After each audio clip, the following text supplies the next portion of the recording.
All right, I'd like to call the CSD, CLB, and the SA meetings all to order, please. Let's do a roll call. Please do a roll call. Yes, Councilmember Martinez Bravo, Here. Councilmember Santangelo, Here. Councilmember Tremblay, Vice Mayor Tennyson, Here. and Mayor Kildee. Here. Okay, so we've got some closed sessions today, items A and C, and I'm going to ask Counselor, would you read the items that we're going to go in closed session on, please? Yes, thank you, Mayor and Council. We have 3 items on the agenda: public employee performance evaluation, and a conference with labor negotiators, both relating to city manager. And we have 1 item on anticipated litigation under Government Code 54956.9 D4. And if there's any reportable action, I will make that report. Okay, so with that, I just want to make sure that I did open the Camarillo City Council as well with everything else. And we're going to recess now to the closed sessions as advertised, and we should be back at 5 o'clock. So with that, we're in recess.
All right, so I'm going to reconvene the necessary agencies, the council, city sand district, Camarillo Library Board, and successor agency, and I'm going to ask the clerk, would you call the roll, please? Councilmember Martinez Bravo. Here. Councilmember Santangelo. Here. Councilmember Tremblay. Vice Mayor Tennyson. Here. Mayor Kildee. Here, and so we're going to do the flag salute. I'm going to ask Councilmember Martinez Bravo, would you lead us in the salute tonight? Please stand, put your right hand over your heart, ready, begin. I pledge allegiance to the flag of the United States of America and to the republic for which it stands, one nation under God, indivisible, with liberty and justice for all. Thank you. You're welcome.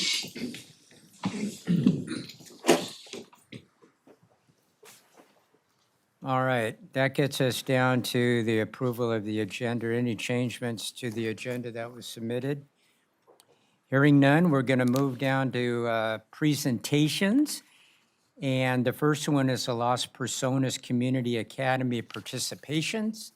I'm going to make a little bit of a statement, then I'm going to ask all of you if you join me over here to my right. Tonight, we have the pleasure of recognizing a very special group of individuals in our community that recently completed the 2025 Las Personas Community Academy. The Community Academy is an interactive program designed to educate and to engage residents on the roles and responsibilities of the city of Camarillo. It provides behind-the-scenes look at how our city operates and empowers participants to become more informed and involved in our community. So tonight, we're going to recognize the second graduating class of the annual academy. If all of you, please, would join me on the stage here to my right, that would be terrific.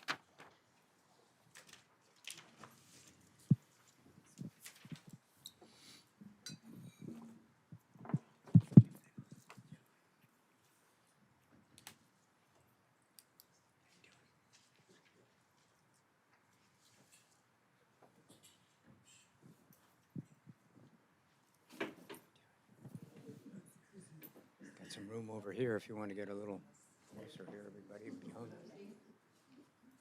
below the sign.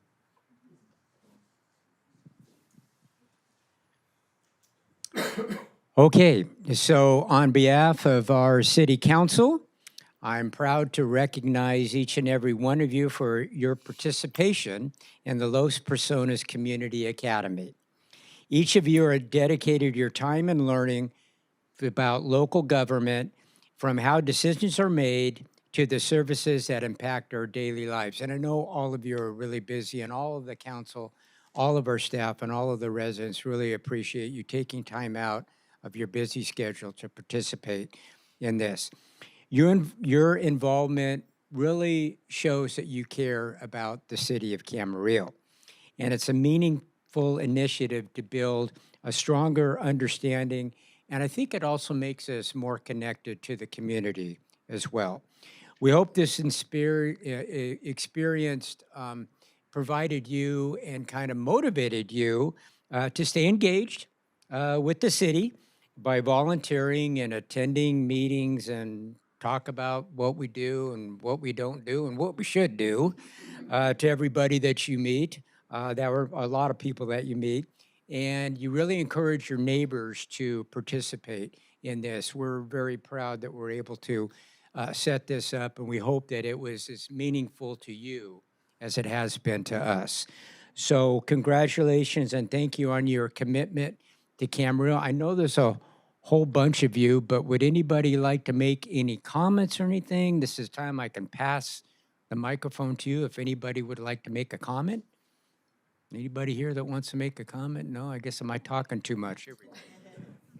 I just want to say I've lived in Camarillo for 35 years, and I found that I learned an awful lot in this program. I think it was extremely well done, and I just really appreciate that the city took the time and that the people who participated gave their energy to it. Thank you. Anyone else? On a personal note, I had a great time addressing this group, and I learned a lot, and hopefully You learned a little bit too, but it was a lot of fun. And we want to thank you for, again, participating in this. I'm going to open it up to my brethren, my council members, see if any council members would like to make any comments on this. Would anybody like to make? Yes, we'll start off with Martita. Thank you so much, Mayor. First and foremost, thank you so much to our staff. Chantel, there you are. Thank you for your leadership and for taking this on. One of the priorities that we have within the city of Camarillo is to always reach out to the community and increase engagement. And I think this is the perfect avenue and perfect program. I love our motto from our city, which is Las personas son la ciudad, the people are the city. And the fact that you, out of all the things that you could have done and chosen to spend your time on, that you decided to do it and get involved with the city is so meaningful. And I think it just goes back to our very same motto. And I'm just so happy, and I share my gratitude to every single one of you. Thank you so much for your time and efforts. Thank you. Vice Mayor Tennyson? Congratulations. Thank you for your commitment. The only thing that will ever make our city better is citizen engagement and citizen involvement. And just keep in mind that we have a number of citizen committees that we appoint members to each year. You can look on the city website. We have a number of standing committees that the two city council members serves on. And these are all agendized. And if it's an area of interest, we seldom get public participation in them. Maybe we don't want it, but we really do. We need to hear from the people, their ideas and suggestions, how we can streamline processes, how we can make better decisions. And the more engagement we have with each and every one of you and all of your contacts, the better decisions we're going to make. So congratulations. Thank you for putting in the time and effort. And don't stop. There's plenty of volunteer opportunities. Councilmember Santangelo? Thank you. I want to thank all of you for your participation in this program. I want to thank our staff for putting it on and for their time and their effort, but mostly for your time and your effort, because as Martita said, you could have chosen to do other things, and instead you chose to commit yourself to this academy. And a lot of people would probably think that some of the things you learned about were boring, but they're all really important when you think about what goes to running a city and running a city well. So thanks again for being a part of it, and stay engaged. Councilmember Tremblay? Thanks to all of you. I have the privilege of knowing several of you personally. We also have a tradition on this council that when our colleagues have said everything and said it very well, we say ditto. So at the risk of being uncharacteristically succinct for me, ditto. Thank you. Thank you, everyone. I really appreciate all of you being here.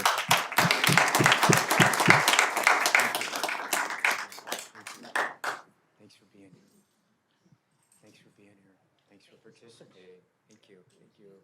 Thanks for participating. Thanks for participating. Thanks for participating and being here. Thanks for being here. Thanks for being here. Thanks. All right, everyone. Again, thank you very much.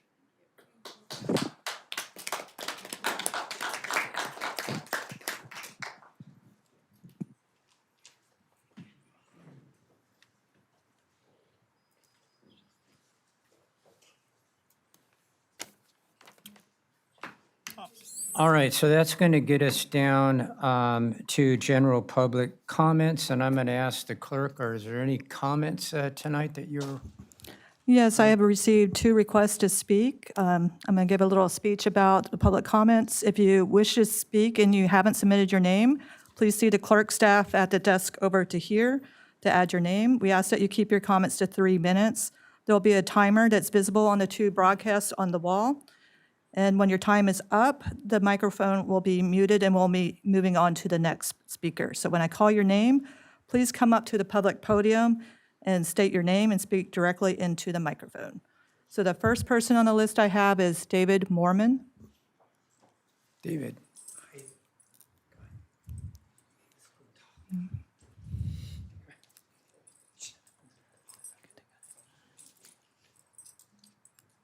Again, David, if you could keep it to 3 minutes, please.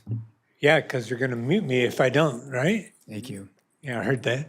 Hi, I just wanted to say thank you to all of the city council members that made it possible for me to be in the, what is it, I can't pronounce it, the Campañadas or whatever it's called, right there at Berry and Lewis Road. I appreciate being there. I love my apartment. I find it very ironic that I'm in that apartment, and I'm very pleased to be in that apartment, only because from my bedroom window, I can look right across Lewis Road to see where I stayed initially when I started to live in my RV full time in Camarillo, and I managed to live in that area right across the street in the parking area there. I was there for about 4 or 5 months and really loved it.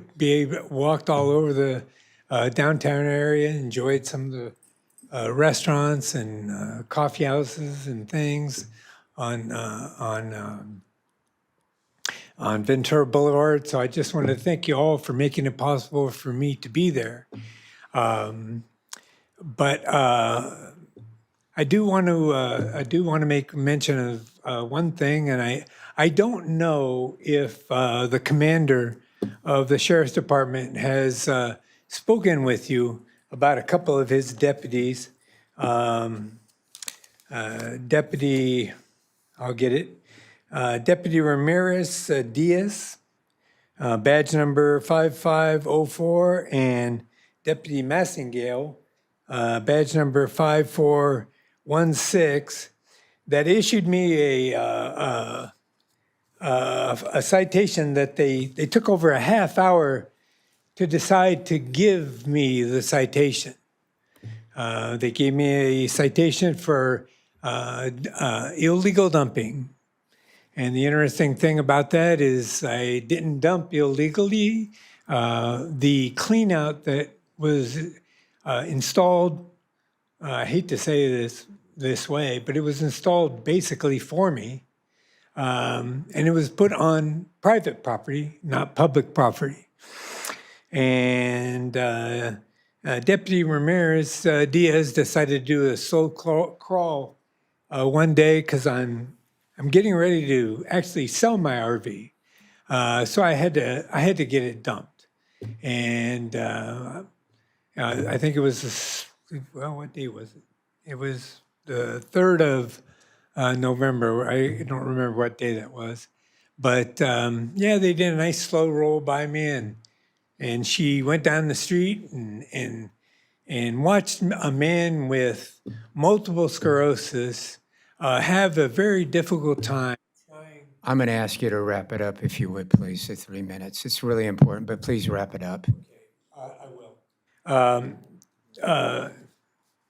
I just want you to remind the commander and yourselves that I have until November 3rd, essentially, of this year to file a civil rights violation against the city and the Okay, sheriff's if you could wrap department. it up, you're way past the 3 minutes, please. Yes, thank you. Thank you. Just make sure you remind him, I have until November to file a lawsuit against Thank the you. city. Thank you. So All right. he has- Madam Clerk, is there? The next person to speak would be Spencer Ritchie.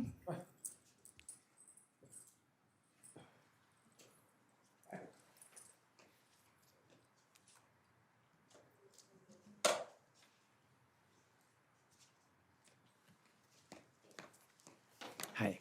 You can move Here, right? over. Yeah, right here. That's good. And if you'd keep it to 3 minutes, appreciative. Okay, all right. All right. All right, okay. I've noticed that you've already voted on this. However, I'm just wondering, what do you think merits City Manager Ramirez getting that raise that he just got? Probably, maybe, I don't know. I mean, or even like making the like over $500,000 annual salary that he was making for sure before today, because I like it. Like, I've been talking with a lot of people who kind of like are thinking similarly to me. Like, Camarillo is a city of about 70,000 people. It has about 155 employees. So I mean, that's not the hugest load to manage. And then other huge issues that like people I've talked to have pointed at, like they are not happy with are, one, certainly the new like the rate increases for this like the city's main water and power company. Like almost nobody I've talked to that lives in the area that's serviced by that company instead of Camarosa has been happy about those raises in the rates and stuff. And this comes on the heels also of like what even happened to the Days Inn, project. Like, that was supposed to be converted into like supported housing, right? Wasn't it? And then it just went out of nowhere, I guess. And apparently, like, from what I've heard, like the cities had like HR issues too. It's I don't know. It just seems I and the other concerned Camarians I've been talking to about these issues over the past several months, we would love some answers to this. Thank you. Have a nice day. Thank you for your comments. You're welcome. I don't have anyone else. Okay. Anyone else here tonight that would like to address the council on a non? You already spoke, sir. Yeah, get one shot. So anybody else here that want to speak on preferably a non-agenda item? Anyone else here? Okay, I did get a blue card from a Doug McDowell that unfortunately was not able to stay, but he did give a verbal comment, and I'm going to share it with my council members at this particular point. So here's Doug's comment here. All right, so that gets us down to council staff and intergovernment reports. Which council member would like to start us off tonight? Martita, do you want to start it off tonight with your reports? Sure, mine are short. May 15th, I attended the Ventura County Animal Shelter meeting at the airport in Camarillo. May 15th, I also attended the Economic Development Collaborative meeting. May 23rd, I attended a meeting with the Department of Homeland Security. It was through Zoom, and it was an invitation that was sent to multiple cities throughout the state of California, and I believe it's being organized by a couple of growers over in Fresno. May 28th, I attended the opioid, which was today, the opioid and illicit drug work group addressing the fentanyl crisis in Ventura County. And that is all that I have. Vice Mayor Tennis, anything tonight? I'll be quick. On May 15th, I attended the VCOG board meeting. On May 22nd, along with Councilmember Santangelo, the policy committee meeting. On May 22nd, the VCOG administrative committee meeting. And this past Monday, along with the mayor, Councilmember Santangelo and Martinez Bravo, we attended the Canale Mountain Memorial Day ceremony, which is an absolutely phenomenal, touching, and heartfelt ceremony.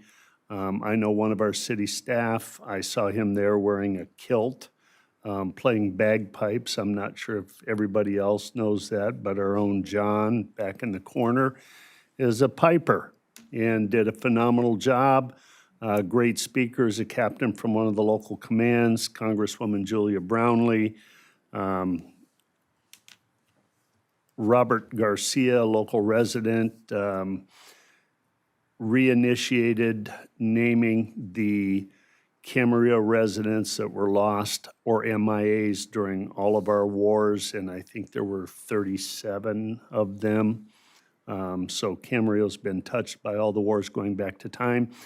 And the really touching thing is at the end of the ceremony when they release all the white doves. It's just the bagpipes playing and the white doves fluttering overhead. And if you don't get a tear in your eye thinking about the surviving family members of the people that gave their all so that we could all enjoy the freedoms that we have as American citizens. I would encourage you next year, show up at Canale Mountain Memorial. The local Boy Scout troops go out ahead of time and put American flags on all the service members' graves.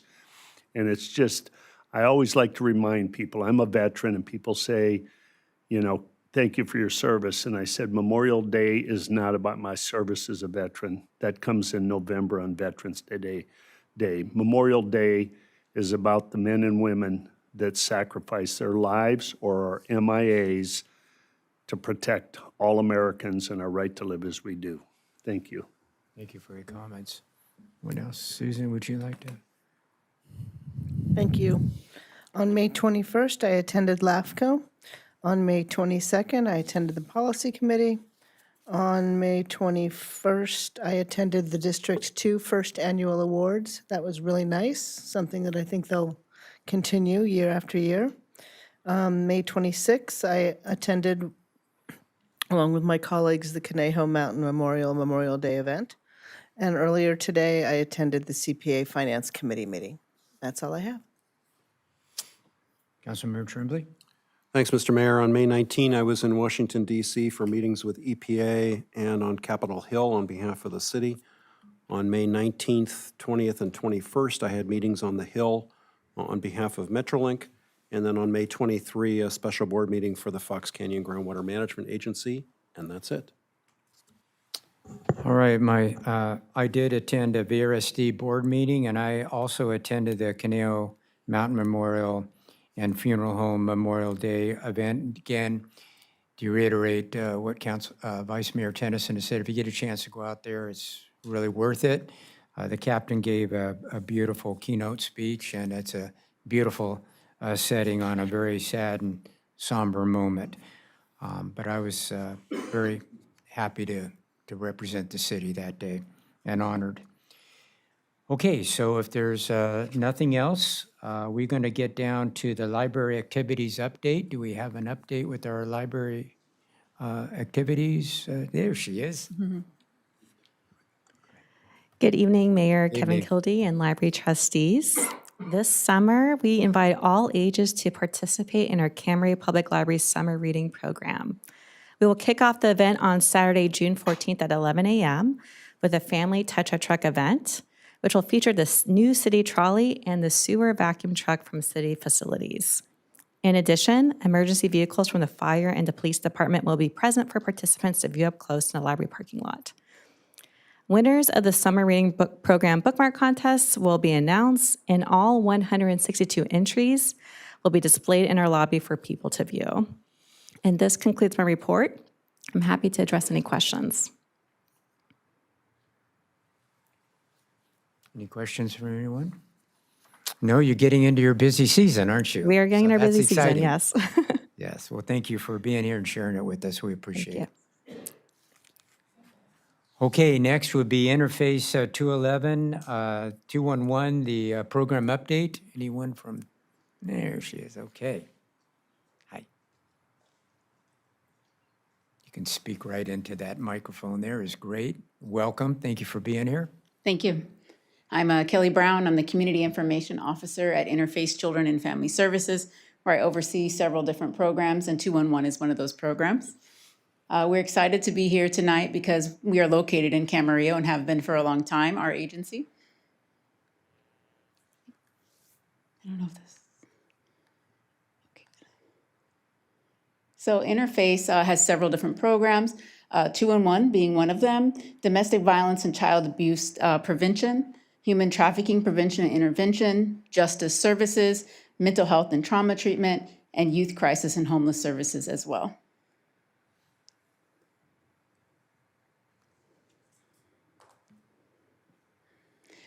So 211, if you are not aware, is a phone number you can call from any phone 24 hours a day, and you'll get a live agent trained to help connect the community to different types of health and human service needs. You can call us, you can text us, and you can also visit us online. Our online website is heavily used by case managers throughout the county and also the public who are looking for services and would rather do self-service. We've been available via text since 2017, and we're the first 211 in the nation to launch two-way text services available in English and Spanish 24 hours a day. And our 211 is actually the largest 211 in the nation. We serve a total population of 14 million across 34 California counties and 1 in Illinois. In Camarillo last year, we took 1,437 calls, I'm going to say contacts, some of those might have been text messages, and the majority of those were coming in like regular information and referral contacts.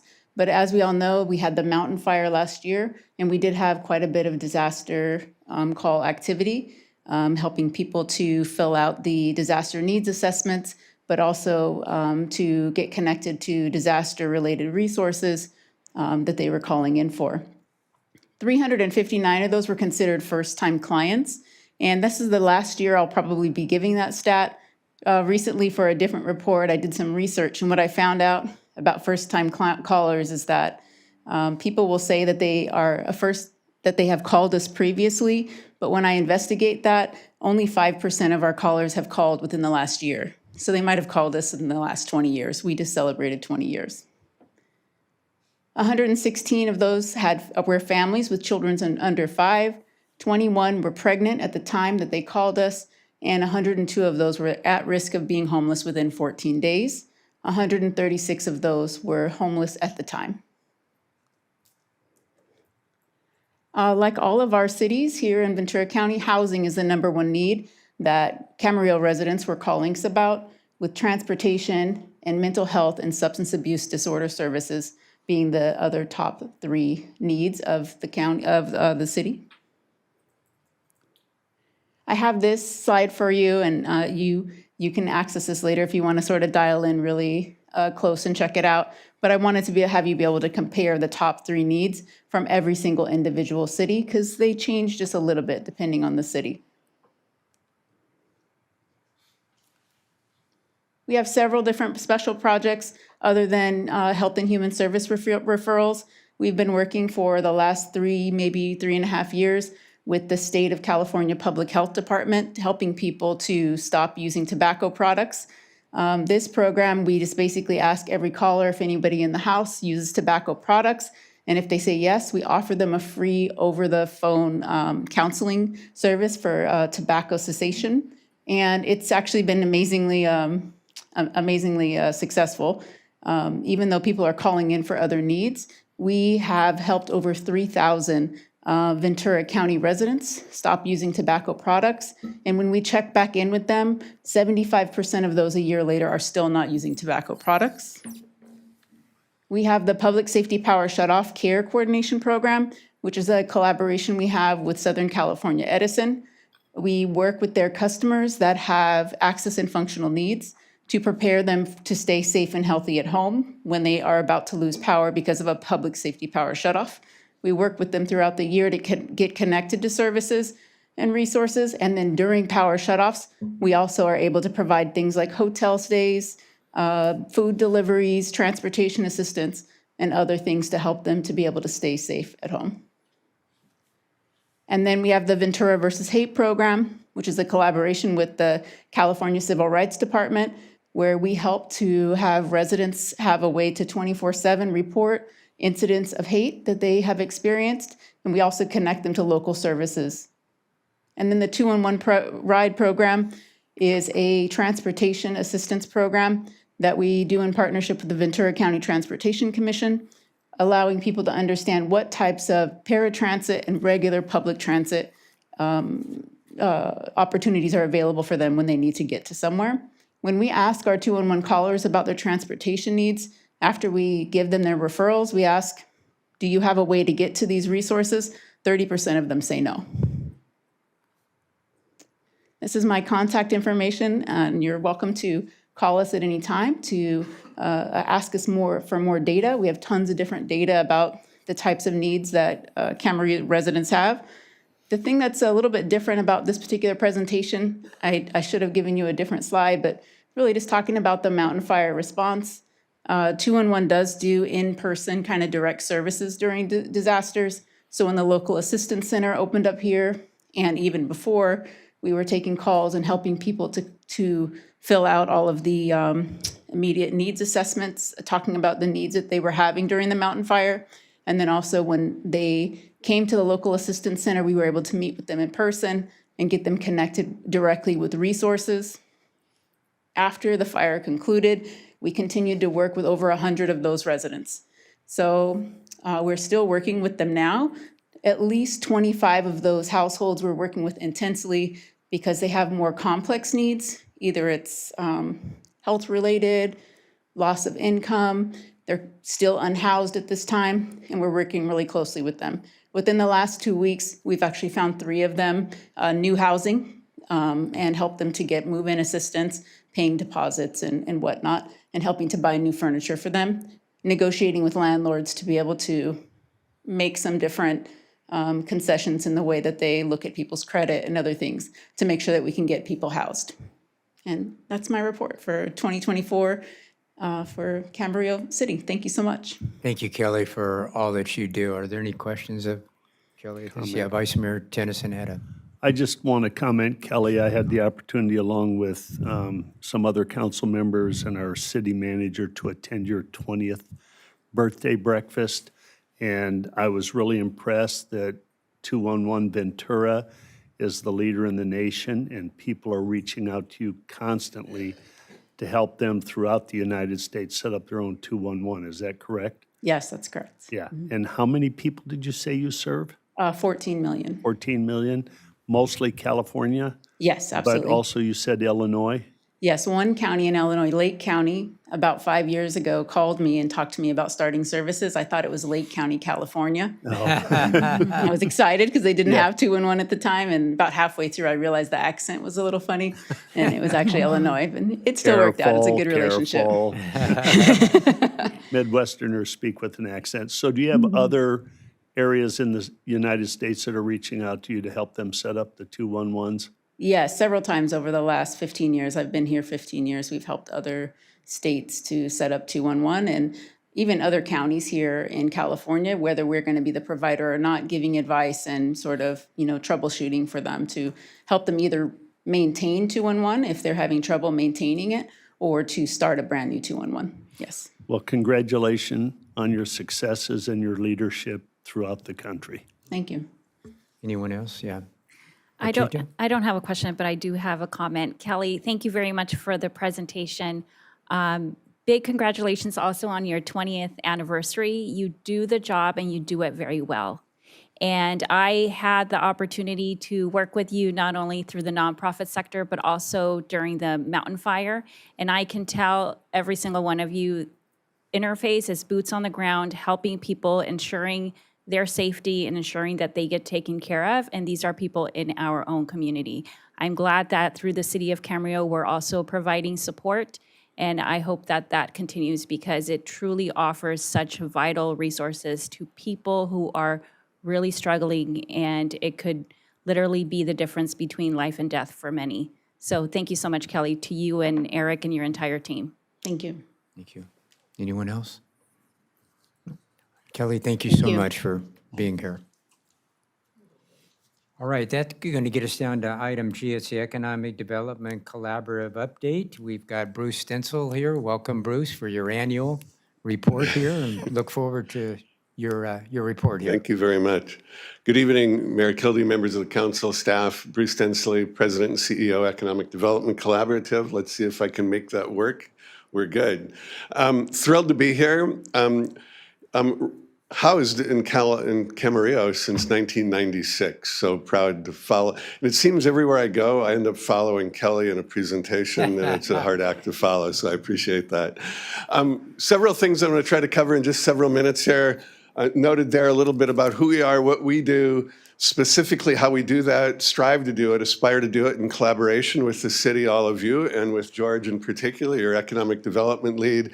A little bit about regional strengths and contexts to help inform why the things we do, with the focus on that we do, how we see Camarillo. We can't tell you better than you know where your city sits relative to the context, but a couple of comments there and a little bit about where we're going. And let's see, there we go. Violating every principle and how many words you can put on a slide. I'll just run through a couple of quick points here. We are very much a 501c3 nonprofit public-private partnership. And the reason I mention that is we think of ourselves very much as a partner to the city, as a collaborator in direct service, and we work closely with chambers and other advocacy organizations.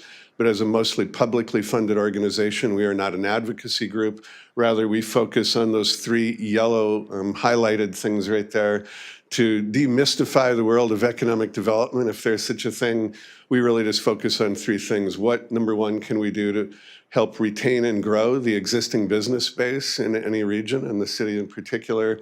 What can we do to help accelerate network resources for entrepreneurship, which is where we create most of the economic growth in any region? And then some work, of course, in business attraction. That is, what can we do to make the region, emphasizing the assets of the region, promoting what we do well here, networking, services, et cetera, quality of life, get businesses to move here. We do some of this other stuff there. We're very much a data-driven organization, but our bread and butter is sort of the two bullets near the bottom there. We are very much a business technical assistance organization, direct services. I'll talk a little bit more about that. And we are a lender as well, and we do this not only in Ventura, but also in Santa Barbara County, and we are funded by the SBA, the Small Business Administration, to do all the international trade technical assistance for business in LA County as well. And increasingly, the last bullet there, working on the Central Coast, we have several agreements on behalf of the state to work on economic strategy and service deployment from Santa Cruz through Ventura County, and on this crazy stuff around broadband. That is, what are we doing to make sure that we've got the infrastructure for high-speed communication so businesses can compete online sales, digital marketing, and participate in the global economy as a competitor as opposed to being a victim. I think I got all the points there. Let's see here. Bang, bang. I'm not moving. There we go. Very much a collaboration with the city. So I mentioned we do business technical assistance. We have about 50 or almost 60 business advisors who are on contract to us. They have expertise in anything or everything from access to capital, to international trade, to running an effective restaurant operation, to operational efficiency on a manufacturing floor.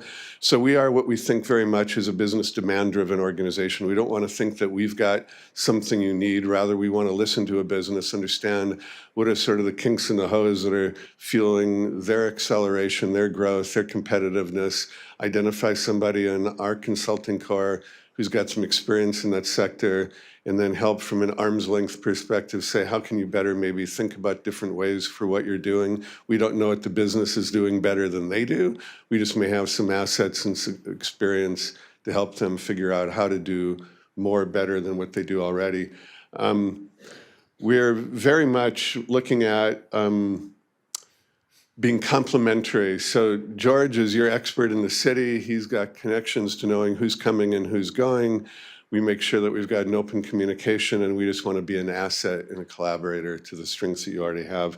You did fund, coming into the first months of COVID, very assertively, aggressively, huge appreciation to the city, committing $1 million of the city's funds to a loan program to facilitate business access to capital when it was particularly, and is continuing to be particularly difficult for small business to access capital. We've done, I believe it's 14 loans. I think it's a little less than 975, but somewhere in that ballpark. These are businesses who are unable to access commercial credit, not really a candidate for equity finance, somewhere in that middle. and we're able to make a loan. And no loan losses, very effective. We have a professional loan board that makes sure they review all these, and we're looking to make sure that we are lending not for the purpose of making money, but facilitating business growth and creating more jobs. And we, of course, share the interests of the city on what are the key industries. So 5-year profile of what we've been doing with the city. We serve about 50 firms a year, right? Ranges from as low as maybe the low 40s to around 60 a year, very consistently around 50. The diversity of those firms is shown there, 36% women-owned, 25% otherwise minority-owned, across a whole array of industry sectors. And increasingly during COVID, we ended up serving, of course, more service hospitality businesses because businesses who, of course, have hands-on contact with the public were most significantly disrupted during the COVID experience. The outcomes, businesses that have come to us that we've provided services have about $4 billion in revenue, looking over that 50 businesses over like 200 and some firms over the 5 years, facilitated 29 new startups, $152 million in new capital. That's some money from the city, but accessing loans from banks and other capital that we have, facilitating the creation of over 200 jobs. We also serve collaboratively with the state and the city as the region's film commission, and mentioned that whole broadband thing. And let's see, there we go. So a little bit about the strengths of the region, then a couple of slides on weaknesses, and then where we're going. The strength of Ventura County is, number one, what we believe is the broad industry diversity. We are not overly concentrated in any particular sector. Rather, we've got strengths from manufacturing and ag in the production sector to retail, hospitality, and virtually everything in between. It's often said that in Ventura County and in California generally that we've lost manufacturing. It's gone away, it's gone overseas, it's gone somewhere, or it's been automated, which is also true.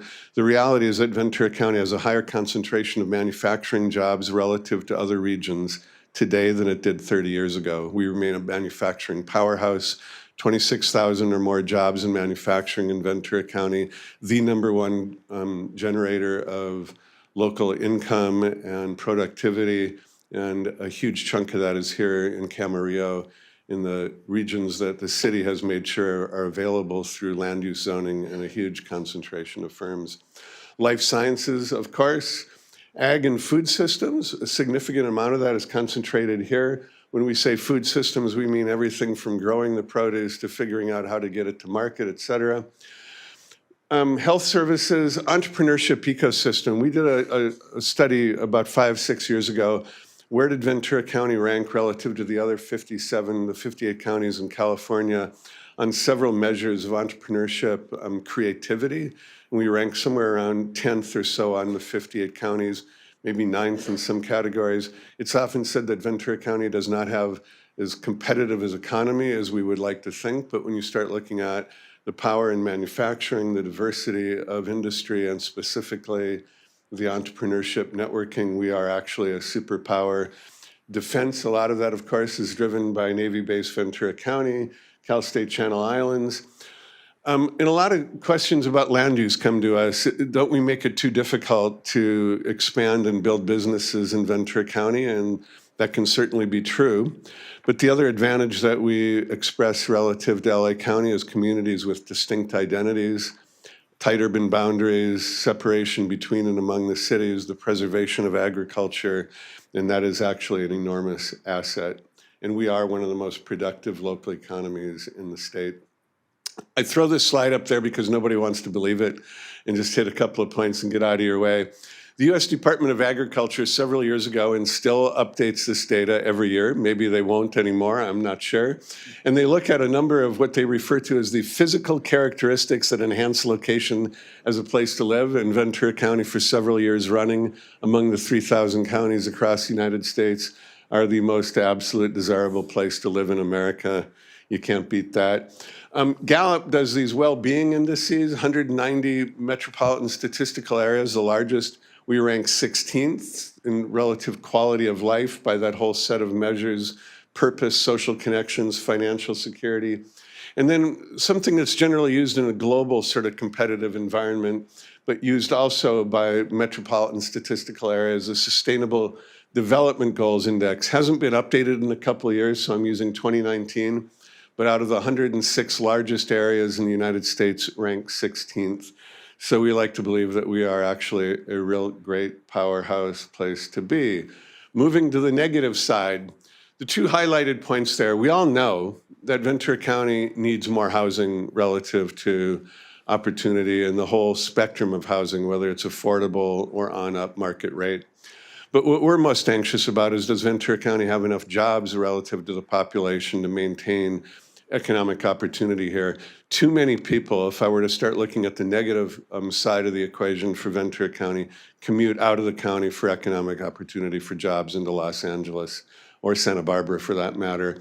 So we need to simultaneously think about, of course, what we're doing in housing, but make sure that we're not zoning job-producing real estate into the housing world as well. We need the balance. We need job-generating property.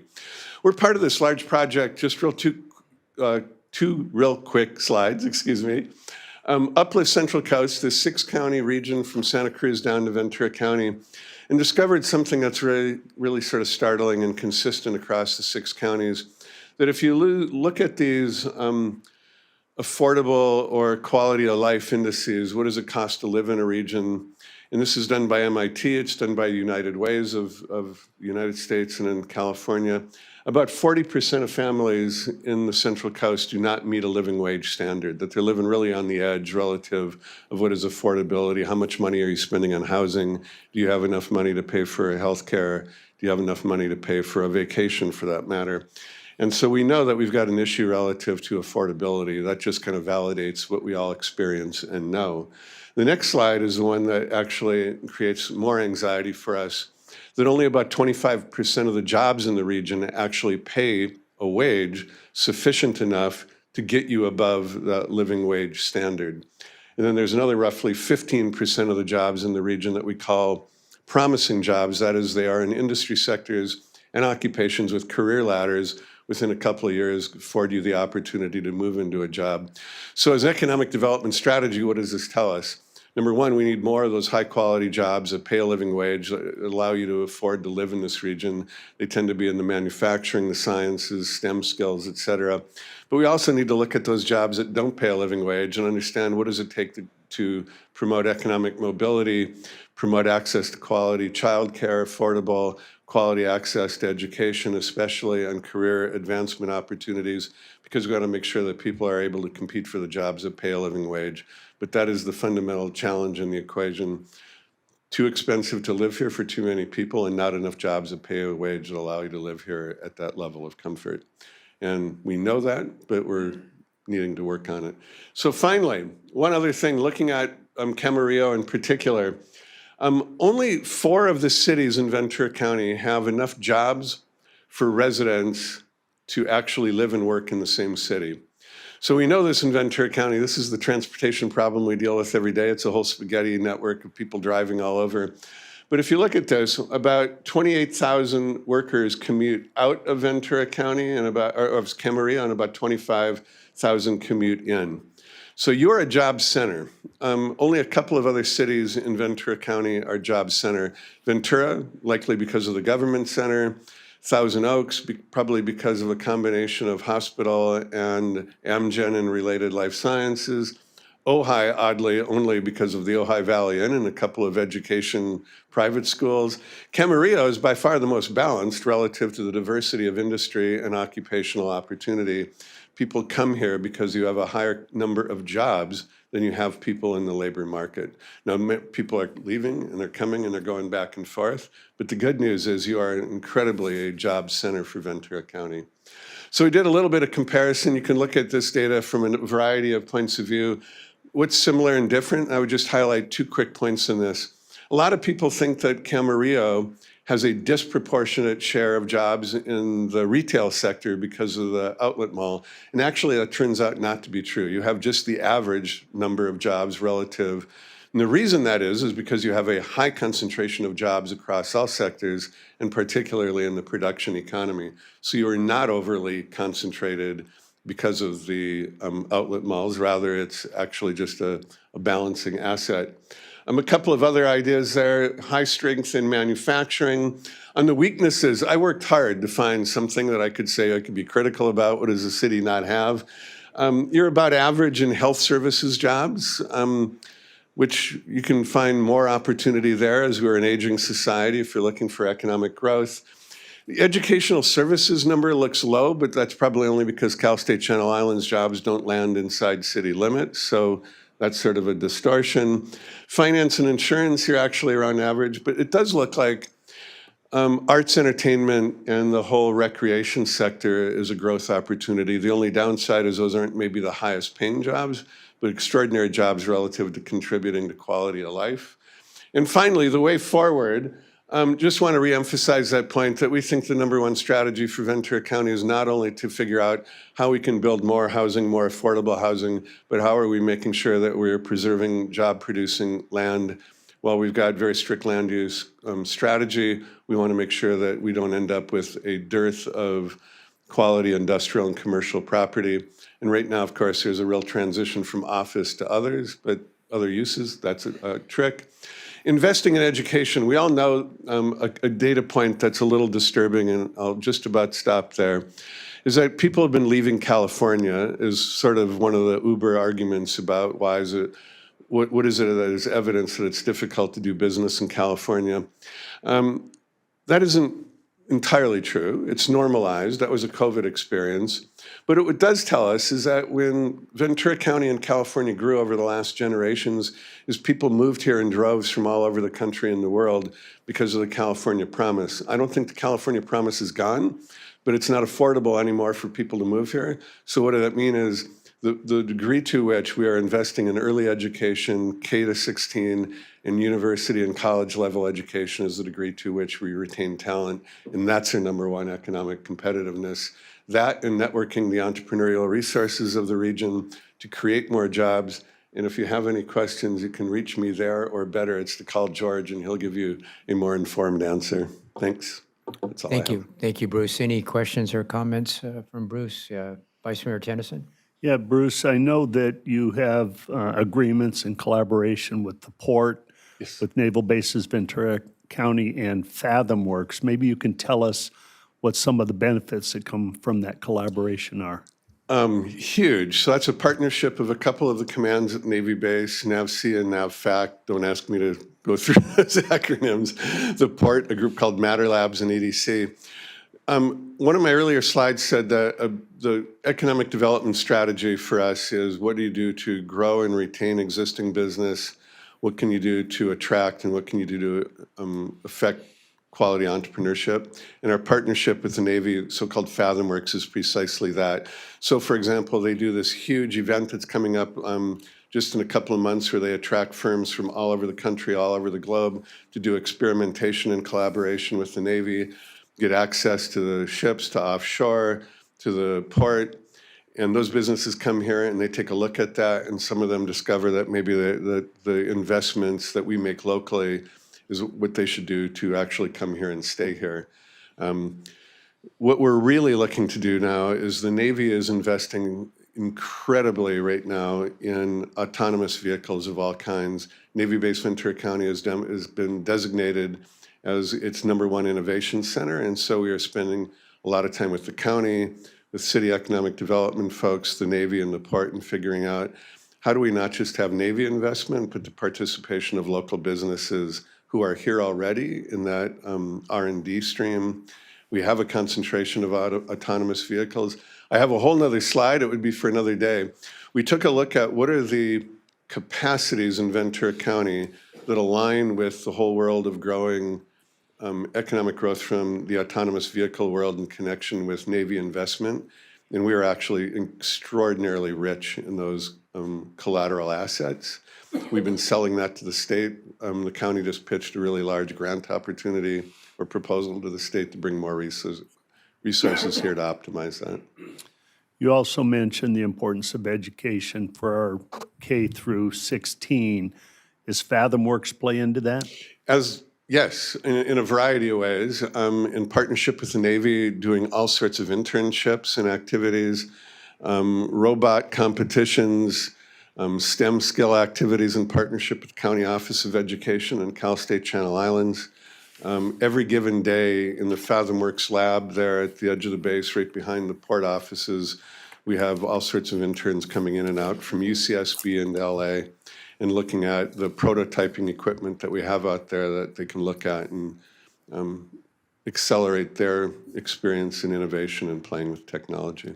And is a Santa Paula School District involved in bringing the minority students from Santa Paula into FathomWorks to give them the STEM skills and? You are on it. Yes, they are. In a number of ways in Santa Paula, as a matter of fact. And the city has been extremely assertive in looking for opportunities to do that. We're also working closely with Santa Paula on a whole other project, sort of an experimental early child education initiative. While that doesn't quite connect to FathomWorks in the same way, it's sort of a demonstration of looking at the entire county and how do we find residents from the Santa Clara River Valley to have access to the same assets that we have more closely to us here with the base and the port.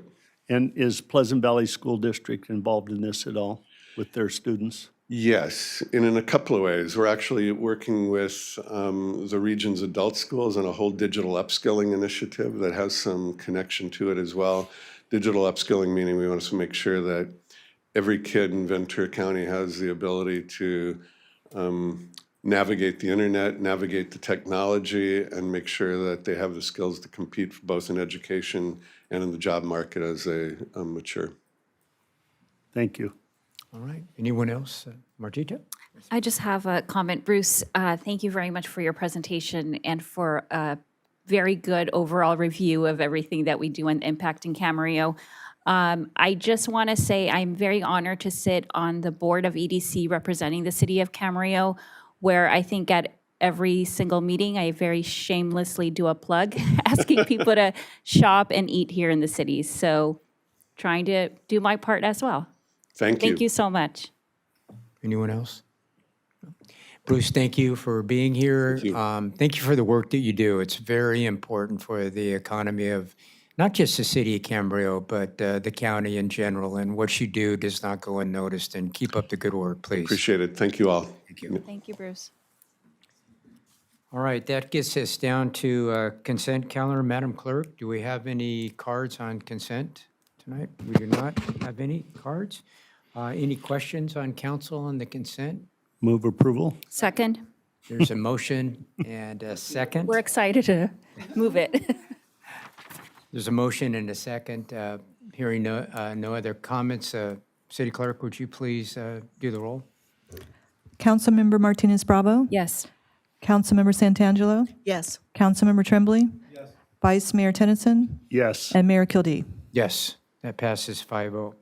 Okay, so that's going to get us down to the first public hearing tonight. It's the Camarillo Landscape Maintenance Districts 1 through 10, ordering levy and collections of assessments. And I'll ask the staff, I believe Dave Klotzel and Sean is here tonight. If you'd lead us off, please, that'd be great.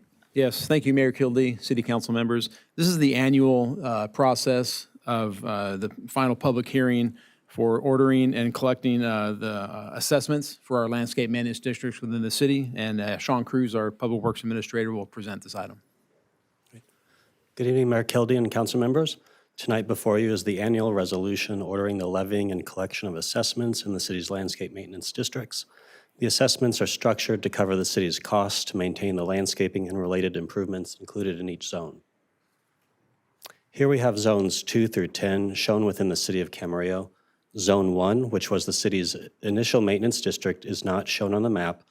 Landscape maintenance assessment districts were established in prior years for the purpose of funding of maintenance, operation, and servicing of improvements in their respective areas or zones that are considered to provide a special benefit to the properties within the respective zone. These are usually public landscaping or open space areas and stormwater detention or debris basins. Funding from the assessment should cover the city's cost of maintaining and improving the areas. The engineer's report outlines the findings of the assessment engineer in determining the appropriate assessments to be levied in zones 2 through 10. In this table, the zones with an asterisk indicate a zone that does not have an escalator clause. This means that any proposed increase above the maximum assessment would require a property owner vote through the Prop 218 process. For fiscal year 25-26, the engineer's report recommends an increase in zones 4, 7, and 8, identified here in red. I'll note that Zone 1 is not included in this list, as it is the city's initial maintenance district, which was formed as a tax district where a portion of property taxes are allocated to the zone. In June of 2022, the city attempted to increase the fiscal year 22-23 assessments for Zone 3, which is the Armidos Basins, which doesn't have a provision allowing annual assessment increases, in line with the CPI to keep pace with rising costs of maintenance. The proposal was to increase the assessment from $69.24 to $140 and add the provision for future annual CPI increases. The residents of Zone 3 voted in opposition to the increase.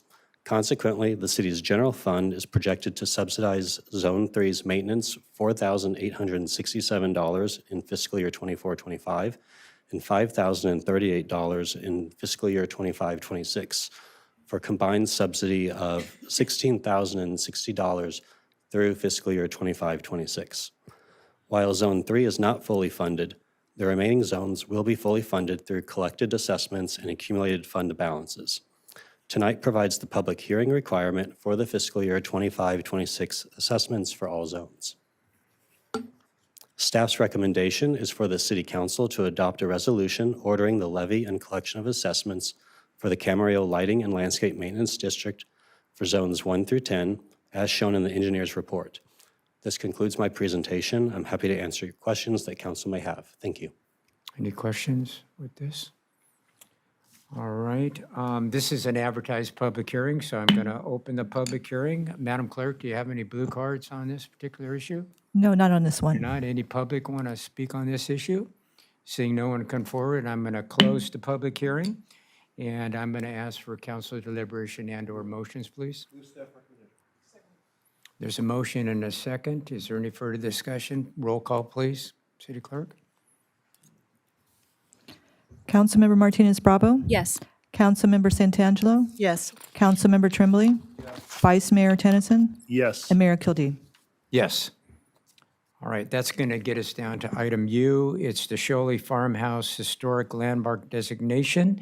I'll ask for a staff report. I believe Mr. Sanchez, are you here, or Melissa, are you? Yes, thank you, Yeah, Mayor and council I'll let you members. start off, please. Yes, Yeah, thank you. absolutely. Melissa's here as well. The next item is the Shelley Farmhouse Historic Landmark Designation. And this project required what we believe is the convening of the first meeting of the Landmark Committee in the city, and if approved tonight, would be the first city-designated landmark in the city. With that, I'll pass it to Melissa Beebe, who will be presenting the item tonight. Good evening, Mayor Kildee and members of the City Council. I am presenting a request for a historic landmark designation for the Shelley Farmhouse. The Landmark Committee recommended approval of the landmark designation at their meeting on May 6th. The Shelley Farmhouse is within the project area of Residential Plan Development, or RPD 195, for Lennar Homes, which is located at the northwest corner of Springville Drive and the US 101 Highway within the Springville Specific Plan area. The development is currently under construction, and it will eventually include 158 new single-family residences in addition to the Shelley Farmhouse. The project included a supplemental EIR for the Springville Specific Plan Amendment, which included mitigation measures requiring that the house be rehabilitated and that the applicant request a landmark designation. The Shelley Farmhouse is a one-story farmhouse constructed in the 1870s, which was owned by the Shelley family for several generations. Although originally located elsewhere within the boundaries of the former Shelley farm, today the house is sited near the intersection of Springville Drive and the 101. To be designated as a landmark by the City of Camarillo, a historic resource must meet at least one of the following criteria. It is associated with people or events significant in local, state, or national history. It reflects or exemplifies a particular period of local, state, or national history, or it embodies the distinctive characteristics of a type, style, or period of architecture or a method of construction. The Shelley Farmhouse is eligible for listing as a Camarillo Historic Landmark for its association with the agricultural development of Ventura County and as a rare example of a late 19th century Italianate cottage. Although there are other county, state, and federal landmarks in Camarillo, like David said, this would be the first landmark designation by the city. A historic structure report, or HSR, was prepared for the building in 2024 to guide its treatment. The preparation of an HSR was required by mitigation measures in the supplemental EIR. The report provides a comprehensive record of the history and development of the Shelley Farmhouse, assesses current physical conditions of the property, and outlines appropriate treatment methods.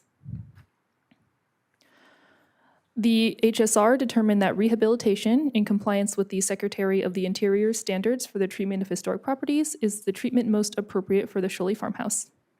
As opposed to preservation, rehabilitation allows for the upgrade of historic buildings to accommodate a contemporary use while retaining as much of its character as possible. The HSR recommendations include stabilizing the structure and preserving the character-defining features while allowing the building to be used as a single-family home. The proposed project is categorically exempt from the California Environmental Quality Act, or CEQA, under CEQA guidelines sections 15331, Class 1 for historical resource restoration or rehabilitation, because designating the structure will serve to preserve it. Staff recommends that the City Council find that the project is categorically exempt from the California Environmental Quality Act under CEQA guidelines section 15331, and adopt a resolution approving a historic landmark designation for the Shelley Farmhouse located at 650 Edward Shelley Drive. Thank you. Okay, is there any questions of this at this particular time? Any question? No? Okay, so this is an advertised public hearing. I'm going to open the public hearing and ask the clerk, do we have any names that would like to make any comments on this particular issue? Yeah, we do have Dennis Hargrave. Gentleman coming up here. Welcome, Dennis.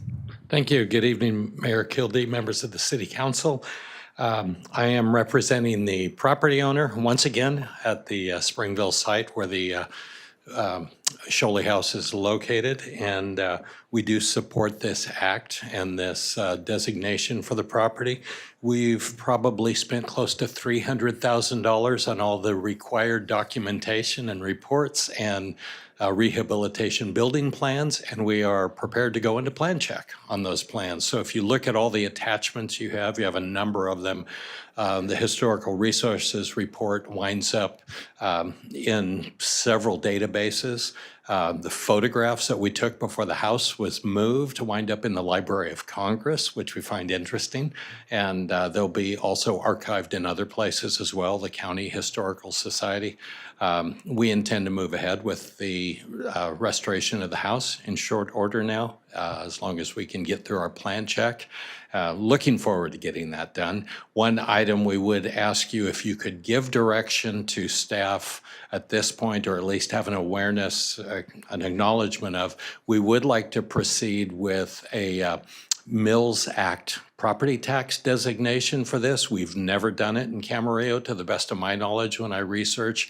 And what that value has is it has value to our ultimate home buyer, that they will get a property tax break that goes along with preserving in perpetuity a landmark property.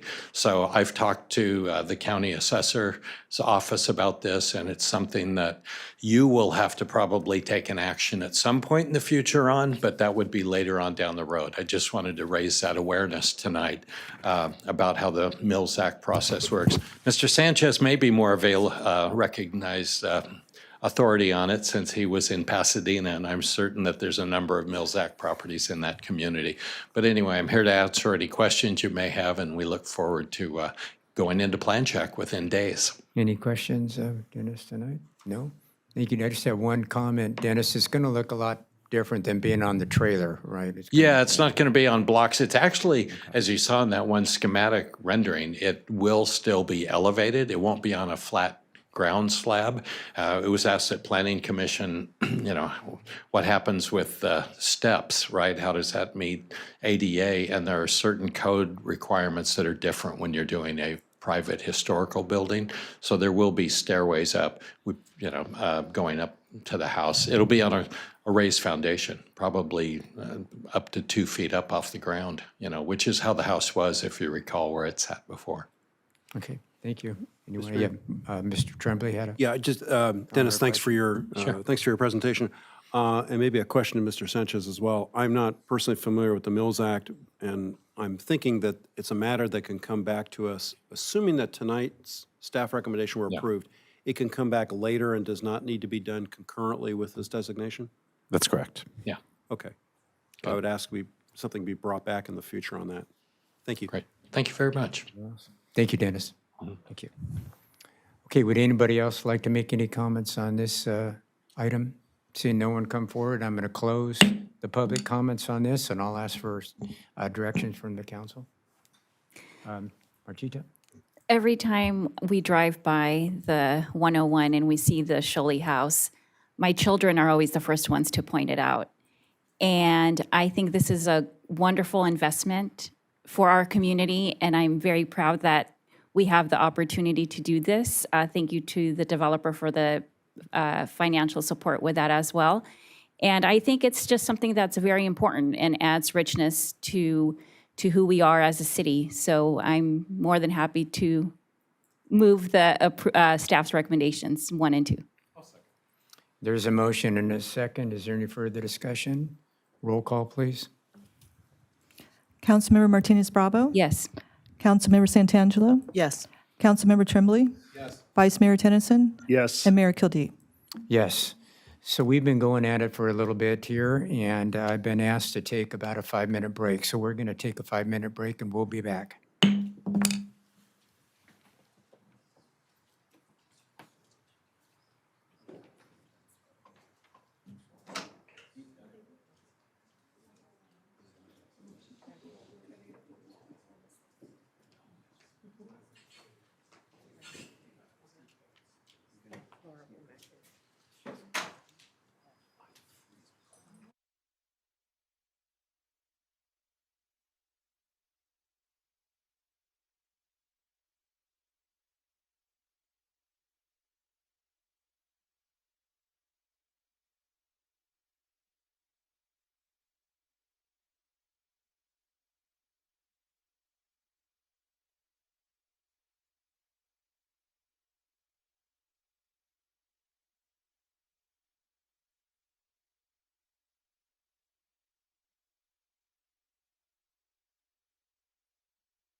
Discussion item is the bridge replacement at Las Posas Road and Ventura Boulevard, project number SD 5052, mitigated negative declaration and mitigating monitor report plan. And we do have a staff report. I believe Dave or Andrew, would you like to start off with us tonight, please? Yeah, That would be thank you, great. Mayor Dave, would you Kildee, like to introduce and council proceed? members. Thank Yeah, you. thank you. Andrew Grubb, Principal Civil Engineer in our Capital Improvements Division, will provide this presentation. Thank you. Good evening, Mayor Kildee and council members. Staff is pleased to present an update on the bridge replacement project and to request adoption of a resolution approving the California Environmental Quality Act, or CEQA, Mitigated Negative Declaration, or M&D. Tonight marks a major milestone as the project advances towards final design and construction. The project involves full replacement of the deteriorating reinforced concrete box culvert conveying the Camarillo Hills drain under Las Posas Road and Ventura Boulevard. The proposed design, presented to council in November 2020, includes an extension to accommodate phased construction, bike lanes, sidewalks, and the future Las Posas Road widening identified in the city's capital improvement program. Since the bridge crosses the intersection diagonally, the new structure will be cast in place in phases, aligning with traffic lanes as shown on the next slide. The project has been designed to keep traffic lanes open in each direction throughout construction. Phase 1, estimated to take 6 to 8 months during the dry season, includes construction of the extension and outside lanes. The intersection will then reopen and work will pause for the holiday moratorium. The following dry season, traffic will shift to the new outside lanes while the center portion, Phase 2, is completed, also estimated to take 6 to 8 months. Details of this phasing and the schedule will be further refined as design progresses. Staff, in coordination with the city's consultant, HDR Engineering, prepared the M&D consistent with the city's CEQA guidelines. The M&D was posted for a 30-day public review period, and 3 comments were received. The first comment suggested incorporating aesthetic elements consistent with the Camarillo heritage into the bridge design. While most of the bridge will not be visible to the traveling public, staff acknowledged the request and can explore visual enhancements to the bridge railing, such as colored or stamped concrete, if requested by council. The second comment requested bike lane striping along Ventura Boulevard, east of the intersection. Bike lanes have been incorporated throughout the limits of the project where space allows. However, staff reviewed this segment and found there is not enough right-of-way to add bike lanes while keeping 2 lanes in each direction, and therefore the scope would extend outside of the limits of the project. The third comment identified permitting requirements for work within Caltrans right-of-way and suggested that the project be designed to treat stormwater runoff. Although staff does not anticipate work in Caltrans right-of-way, standard encroachment permit and traffic management requirements are included in the specifications and will be identified throughout final design. The project will be designed and constructed in compliance with all applicable stormwater quality requirements. The comments in the city's responses are included in the M&D. Concurrently, the project is undergoing review by Caltrans for a categorical exclusion under the National Environmental Policy Act, or NEPA. Staff anticipates receiving NEPA clearance this summer. This next slide shows a breakdown of the project's funding. The total project cost is estimated at $26.9 million. $25 million of this includes construction, oversight, inspection, materials testing, and a 15% contingency. The cost estimate has been adjusted to account for inflation and uncertainty surrounding global trade, and will be further refined as design progresses. Consistent with council goals, staff has been actively pursuing federal and state grant funding. Although applications to the bridge investment and RAISE programs were unsuccessful, the city secured $4.85 million in federal grants through close coordination with Congresswoman Julia Brownley's office. In addition, staff is waiting on results on several grant applications, including $12.5 million from the Trade Corridor Enhancement Program, $4 million from the State Transportation Block Grant Program, and $15.2 million from the Highway Bridge Program. As mentioned earlier, Camarillo is a job center, so these applications highlight the importance of improving this regional corridor used to access the airport, Port Hueneme, Naval Base Ventura County, and commercial centers for the movement of goods, transportation safety, infrastructure resilience, and natural disaster response. Funds for this project are programmed in the 5-year capital improvement program, include bridge policy, SIBA funds, and traffic mitigation fees. The current unfunded portion of approximately $6.3 million is anticipated to be covered through pending grant requests or additional SIBA and traffic mitigation fees. The next slide shows the upcoming milestones leading to construction. The design is at 60% and well underway. Tonight, staff recommends the adoption of the CEQA M&D and will continue advancing towards NEPA clearance anticipated this summer. Final design and permitting are anticipated to be complete by summer 2026, when staff will return to council to request authority to bid the project. Once design is complete, the project has a deadline to obligate or authorize grant funding for construction by September 30th, 2026, aligning with the current schedule. Bidding will follow, with construction anticipated to start in summer 2027. So tonight, staff recommends that the City Council adopt a resolution approving the mitigated negative declaration and the mitigation monitoring and reporting plan for the bridge replacement at Las Posas Road and Ventura Boulevard project, ST 5052. Thank you. Any questions of Andrew at this point? Andrew, I just have one. If you could go back a couple of slides to the funding. And yes, are those like SIBA funds, are they available to us now, or is that something that's going to be pending? Those are programmed currently in the city's adopted 5-year capital improvement program. Okay, so as far as the funding goes there, we're still working on the TMFs and whatnot to try to secure that funding and more funding as well. That's correct, Mayor Kildee, and it'll depend on what grants, as we mentioned, there's multiple grants that are pending, and that funding could be adjusted depending on which grant we get. Okay, thank you. Any other questions? Martita, questions or comments? Yes, so I do have a question regarding the grants, the 2022, 2023 grants that were denied. Do we know the reasons why that was the case on both? Yeah, it's a good question. We did have a debrief with those grant agencies, and part of the reason I think they were just on a larger more national scale. And our bridge right now, we're looking at focusing on more state grants or funds on a smaller scale that are really applicable to this project. So we did have a debrief and found that even if we were to reapply, we'd likely be unsuccessful in the future. I see.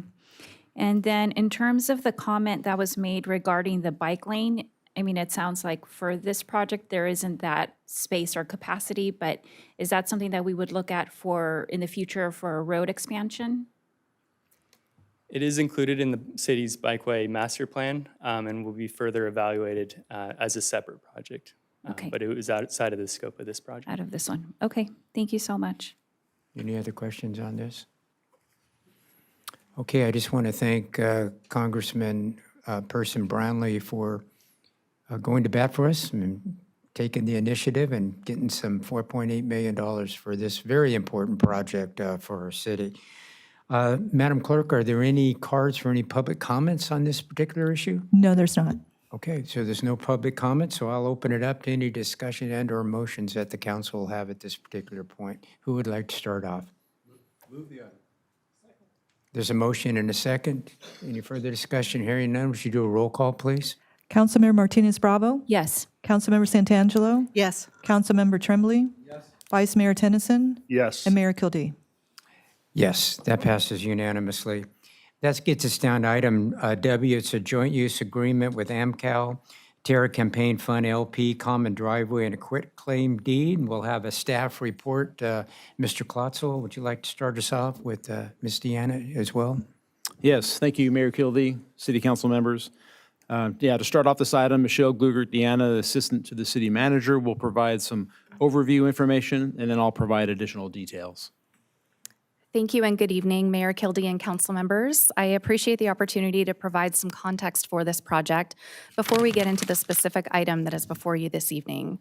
This project, first proposed in 2019, is designed to create 360 affordable housing units, specifically for farm workers who are vital to our region's agricultural economy and their families.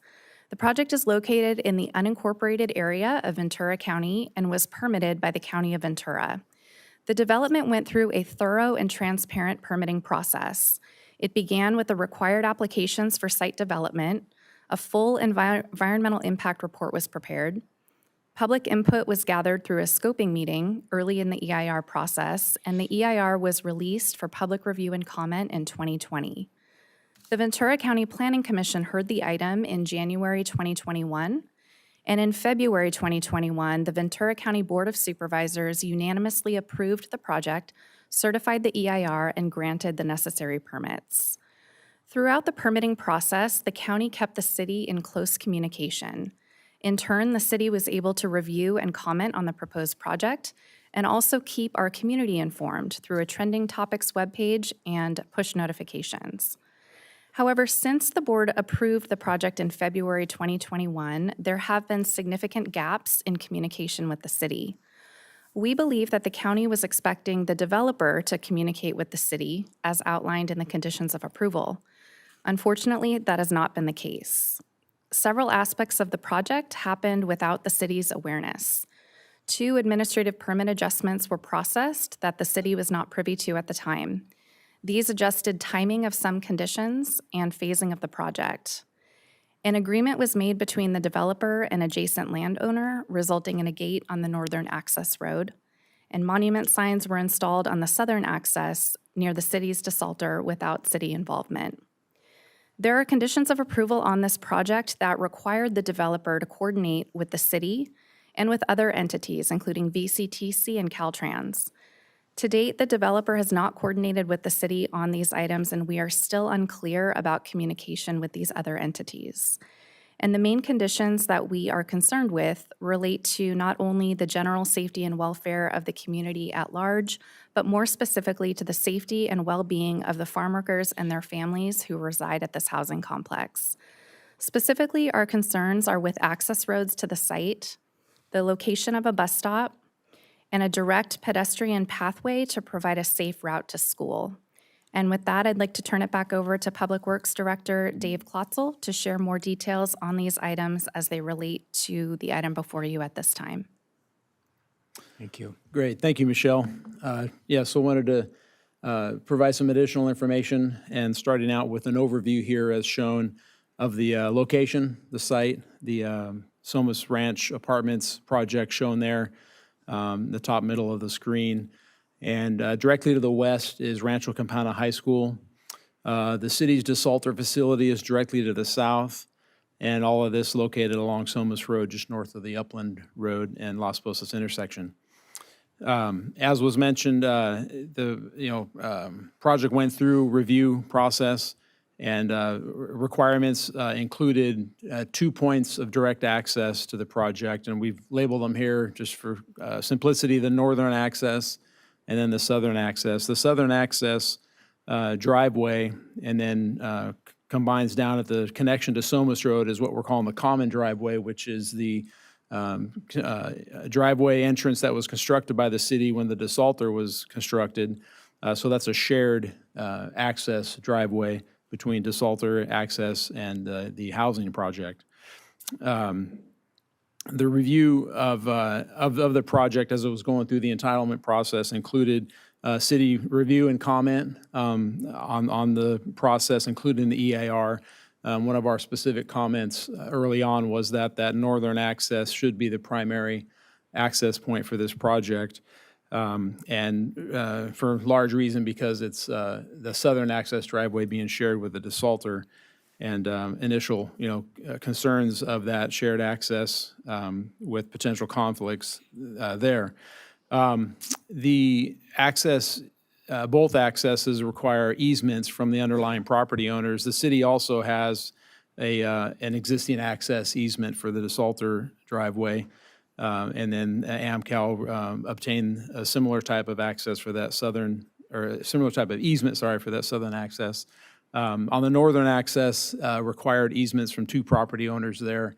And as Michelle alluded to, a gate was included as a requirement of one of the easements to place a gate there at the end of the northern access road and at the boundary of the project, along with some other restrictions to vehicle access only there, no pedestrian or bicycles, and then some other restrictions at that location. So the through the time of approval, then construction, and as things proceeded, our desalter was completing construction. And we knew all along that that was going to be a shared access there coming out of the south end of the project. And then, however, it became apparent that that was going to be the primary access, is how things ended up with the construction of the monuments and the sidewalk along that southern access all the way out to Somas Road. So that's how that's ended up. And another condition of the project is to construct roadway improvements on Somas Road. And those are shown, a couple of them shown here, and then some additional improvements, including turn lanes, left and right turn lanes up at the northern access, along with the new traffic signal being constructed there. A bus stop on either side of Somas Road. The one labeled here is on the southbound side, with the planned location being just south of the common driveway entrance to the desalter. Another bus stop for northbound buses, and they would be the VCTC regional buses. Utilizing that would be on the shoulder of northbound Somas Road, just north of the Las Posas and Upland intersection. So to implement those roadway improvements on Somas Road, which is State Route 34, requires Caltrans approval and permitting. And the process going that's been in place and going forward is the County of Ventura assisting AmCal with the obtaining that approval and permitting from Caltrans for those improvements, which are safety improvements for flow of traffic entering and exiting the project, including that new traffic signal. So out of the Caltrans review and pending approval, one item that's a part of this item here tonight is a quitclaim deed for an existing easement. There's a 40-foot wide easement that dates all the way back into the 70s, 1970s, when there was an annexation for development approved in the area that was subsequently and relatively quickly overturned. And the annexation did not happen. But through that process, there was a 40-foot wide roadway easement dedicated to the city, and that is still on record. For Caltrans to move forward with final approval and permitting, that record needs to be cleared, and the easement to the city quitclaimed to the county would be the process. So that became apparent, and we've been in communication with the county who's processing that, and AmCal, over since middle towards the end of last year, in talking about that process that was needed for the quitclaim, and then also the need to enter into a joint use agreement, the other item that's a part of this council item here tonight. Because of the obvious need for, something to cover the joint use of that common driveway. So we've had numerous discussions to move forward to that end. I also just will mention, as pointed out on this map, is a gate to the Rancho Capana High School is in place, and the project was also conditioned to construct a safe route to school improvements, including a direct pathway to the high school from the development. So discussions ensued, like I said, towards the end of last year and continuing in early this year. And just a few main points here of those discussions are the 2 access driveways to the development, the northern and southern, and the shared common driveway to the desalter, the bus stop location, and the Southern California Edison power pole that would need to be relocated to accommodate that bus stop location. That power pole relocation will result in a power outage. The goal is to keep that as minimal as possible because that power pole does feed the desalter, would be out of power for that to be accomplished. And then also discussions about the existing left turn lane into that common driveway that's shared with the desalter. That's relatively short, and so that's been discussed at length. And then also this requirement for the safe routes to school access to Rancho Campana High School. So the agreement has been put together and drafted with various provisions, very summary level here. All the details are in the agenda packet, but includes a provision for the quitclaim deed of that city easement, indemnification and insurance requirements for the shared use of the common driveway, and then shared maintenance cost for that common driveway also. And then also including the efforts and implementation of things to encourage the use of the northern driveway in addition to the southern driveway access. And a specific provision in the agreement is for the developer to modify that gate, which is exit only at this time, to an entrance and exit gate. And as was alluded, many discussions centered really on the concerns of public safety with the flow of traffic, and specifically for the housing residents and visitors coming and going, and also our access to the desalter facility. Just a couple shots here, just focusing on that gate on the northern access that was installed, again, as a requirement for that easement that was granted from the underlying property owner for that northern access. And it's, current construction and operation is an exit only. Entrance by emergency vehicles is there's the ability to do that. And like I mentioned, the agreement does provide that that the developer will make it to entrance and exit. And that would be implemented after that left turn lane out at the signal on Somas Road is put in place. And to make that comply with standards and warrants to allow safe left turns in, and then that at the same time that gate would be operational for entrance also as well as exiting. And then a location for the bus stop, as I mentioned, right there south of the driveway into the common driveway and desalter entrance, and the power poles right there that needs to be relocated. And then also a view of that, including that short left turn lane there into the desalter. One of the areas of concern for the city for potential conflicts with traffic, and then the bus stop, with pedestrians accessing that to and from would be coming down the sidewalk that's been constructed on the east side of the driveway, and then crossing that driveway. So those are those items. And then picture here of the gate you can see in the photo that has been installed in the school district fence. And then the layout plan on the left there that shows the path that was included in the project plans to make that connection to the high school. A portion of that path has been constructed as shown in that concrete on the right in the picture, and then ends before completing out to the property line of the housing project, and then without the connection to the gate area. It is a drainage ditch there that's and it would need to be dealt with in making that connection.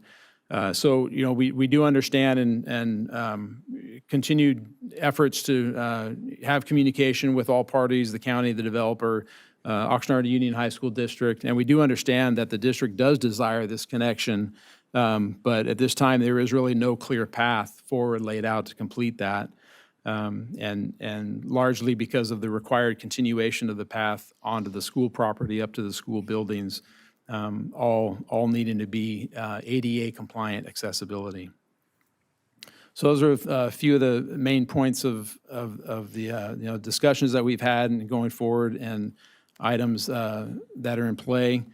And then while the proposed agreement does address the joint use of the common driveway and the quitclaim of the city's easements, there are some remaining items and concerns that need to be made aware of, and both the need for that quitclaim to move forward with any of the roadway improvements, which do provide safety improvements for the flow of traffic in and out of the development, except without addressing that southern short left turn pocket.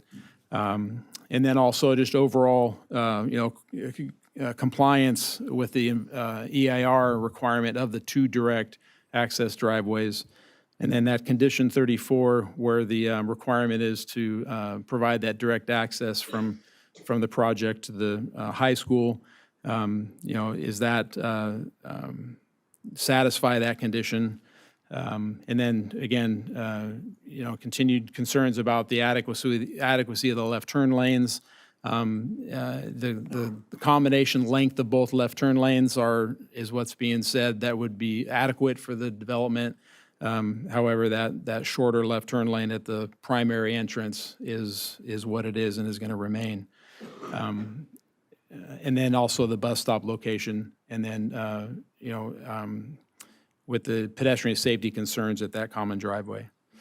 So that's a real brief overview summary of the items of the agreement of the need for the quitclaim.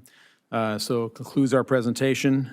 Representatives from AmCal and the county are here this evening, and AmCal does have a few comments to share with the City Council, and staff is available for questions also. Okay, is there any questions? We'll get to council comments a little later, but are there any questions of staff at this particular point? I do have one, David. How long do we project that the power pole with Edison with the bus stop will be offline? Yeah, good question. It's, in a perfect world, it would be a relatively short amount of time. What we've built into the agreement is that ideally, it would be 4 hours or less. If it's going to be out for more than 4 hours, what the agreement provides, is for the developer to essentially reimburse the city for the cost of the imported water that we're going to have to purchase when the desalter's not producing. So the provision is there for anything above the 4 hours would be $10,000 a day. Until that power is restored. In an ideal world, all the groundwork, the installation of the conduit, the wires are pulled, everything's in place, ready to make the switchover. So power is shut off, and the switchover can be made relatively quickly, which that's the hope and desire. But if things don't go as planned and it's an extended outage, then there is a provision there to recoup that cost of the imported water that we would have to buy instead of utilizing the desalter water. Okay, thank you. Are there any other questions from council members? Marchita, do you have a question that you'd like to I ask? do have questions, but I'm happy to ask the questions after I hear the presentation from the developer. That's fine, keep that. Yeah, any other questions from staff at this particular point? Okay, what we'll do now is any representative from AmCal, would you like to come up and make any comments at this time?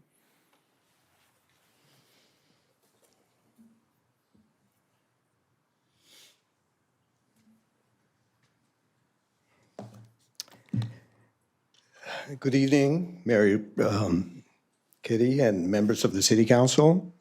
My name is Ramin Kianfar. I'm a Director of Development for AmCal Multi-Housing, and I appreciate the opportunity to speak with you tonight.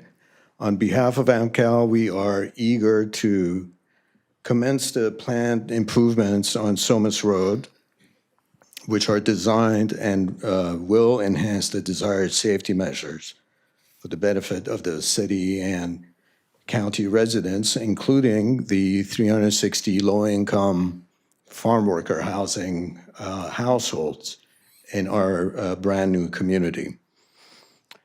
So we're here to urge you to approve the agreement in front of you that we've worked with the City Public Works Department and the city attorney, and to authorize the quitclaim for an easement to the county, so this work can begin very soon and address all the safety concerns and issues that you were informed of tonight. I'd be happy to answer any other questions that you might have. Any questions we have? Yeah, Martuta, you want to, please? Thank you. I actually have several questions, and what I'll do is I'll save some of my questions for the opportunity for my other council members, and then if some of those are not answered, I'll go ahead and proceed. But for full transparency, I am, in my day job, I'm executive director of Friends of Field Workers. We're a nonprofit organization serving Ventura County farm workers. And in addition to that, in the beginning of this year, we worked collaboratively with House Farm Workers, which is another nonprofit, and we organized a farm worker resource fair on site, where we collaborated with about 15 other nonprofits to bring resources and information to the farm workers. So obviously, this population is something that is very near and dear to my heart. In terms of my questions, I have some broader questions for our community. The first one is, out of the 360 units, how many are currently occupied? So phase one, which comprises of 200 units, is about 80% occupied, or about 160 units or households. And phase two, which is another 160 units, we have just this month started to occupy. So there are a handful of occupancies in that second phase. Okay. And out of those 160 units, do we know what percentage of those are youth? I don't have that level of data, but I can. I'll be happy to follow up with you, Okay. Councilmember. And in terms of the overall population, is it about how many individuals? I think the last time I had asked, it was about 600 Currently, so current individuals? overall for the entire 360 unit community, we anticipate about 1,200 total residents. Okay. So that on makes average, sense. about 3-4 per unit. Okay, so then that makes sense, because I think the last time that I had asked that, it was about 600 people that we were serving. And Sounds about right. Yeah. it would be great to get a percentage of youth. When I was present on the site, there was a pretty large population of youth. It looked like, I mean, we even provide diapers currently through some of our programming. And then just to confirm, in order to qualify, at least one member from each unit has to be a farm worker, correct? Correct. Okay. And then that is checked on an annual basis? It is. There's certain, at the time of occupancy, their files are checked, and then upon recertification every year. Okay. And then for phase two, do you have people on the wait list already? I believe we do. We have a built-up application already, through phase one that is sort of a pent-up demand that, we hope to start occupying very, very soon. We anticipate to start occupying really at a clip of about 25 households over the next several months. Okay. And then just in terms of the population that you serve, obviously they are farm workers, but can you describe the population a little bit more? In terms Demographics? of demographics and ethnics, primarily Hispanic, and obviously all farm workers, or as you mentioned, at least one of the members of the household. But generally, that's the overall demographic of the community. Okay. And would you say that the majority then are, or all are low income? They would qualify for low income? All low-income farm worker housing, yes. And in terms of languages spoken, the majority, I would say, or let me ask, speak either Spanish or an indigenous dialect? Correct. And so do our resident staff are multilingual and conversant in I understand, a variety of different dialects that are spoken. In terms of how you can provide information regarding safety or just any information to this population, do you provide that in Spanish other than orally? Or Yes, both in Spanish absolutely. and in dialect? Yes. Okay. And the reason for that question is one thing that was brought to my attention was that the application was only in English.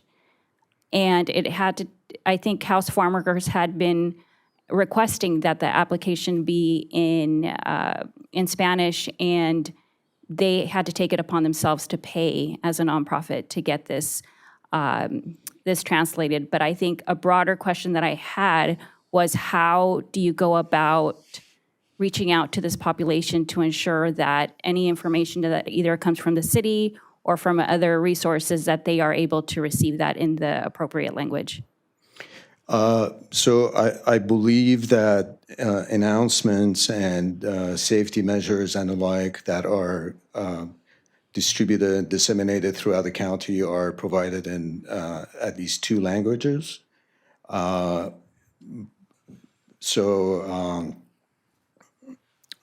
any further detail than that, I'll have to get back to you on what the frequency of those communications are. Okay, thank you.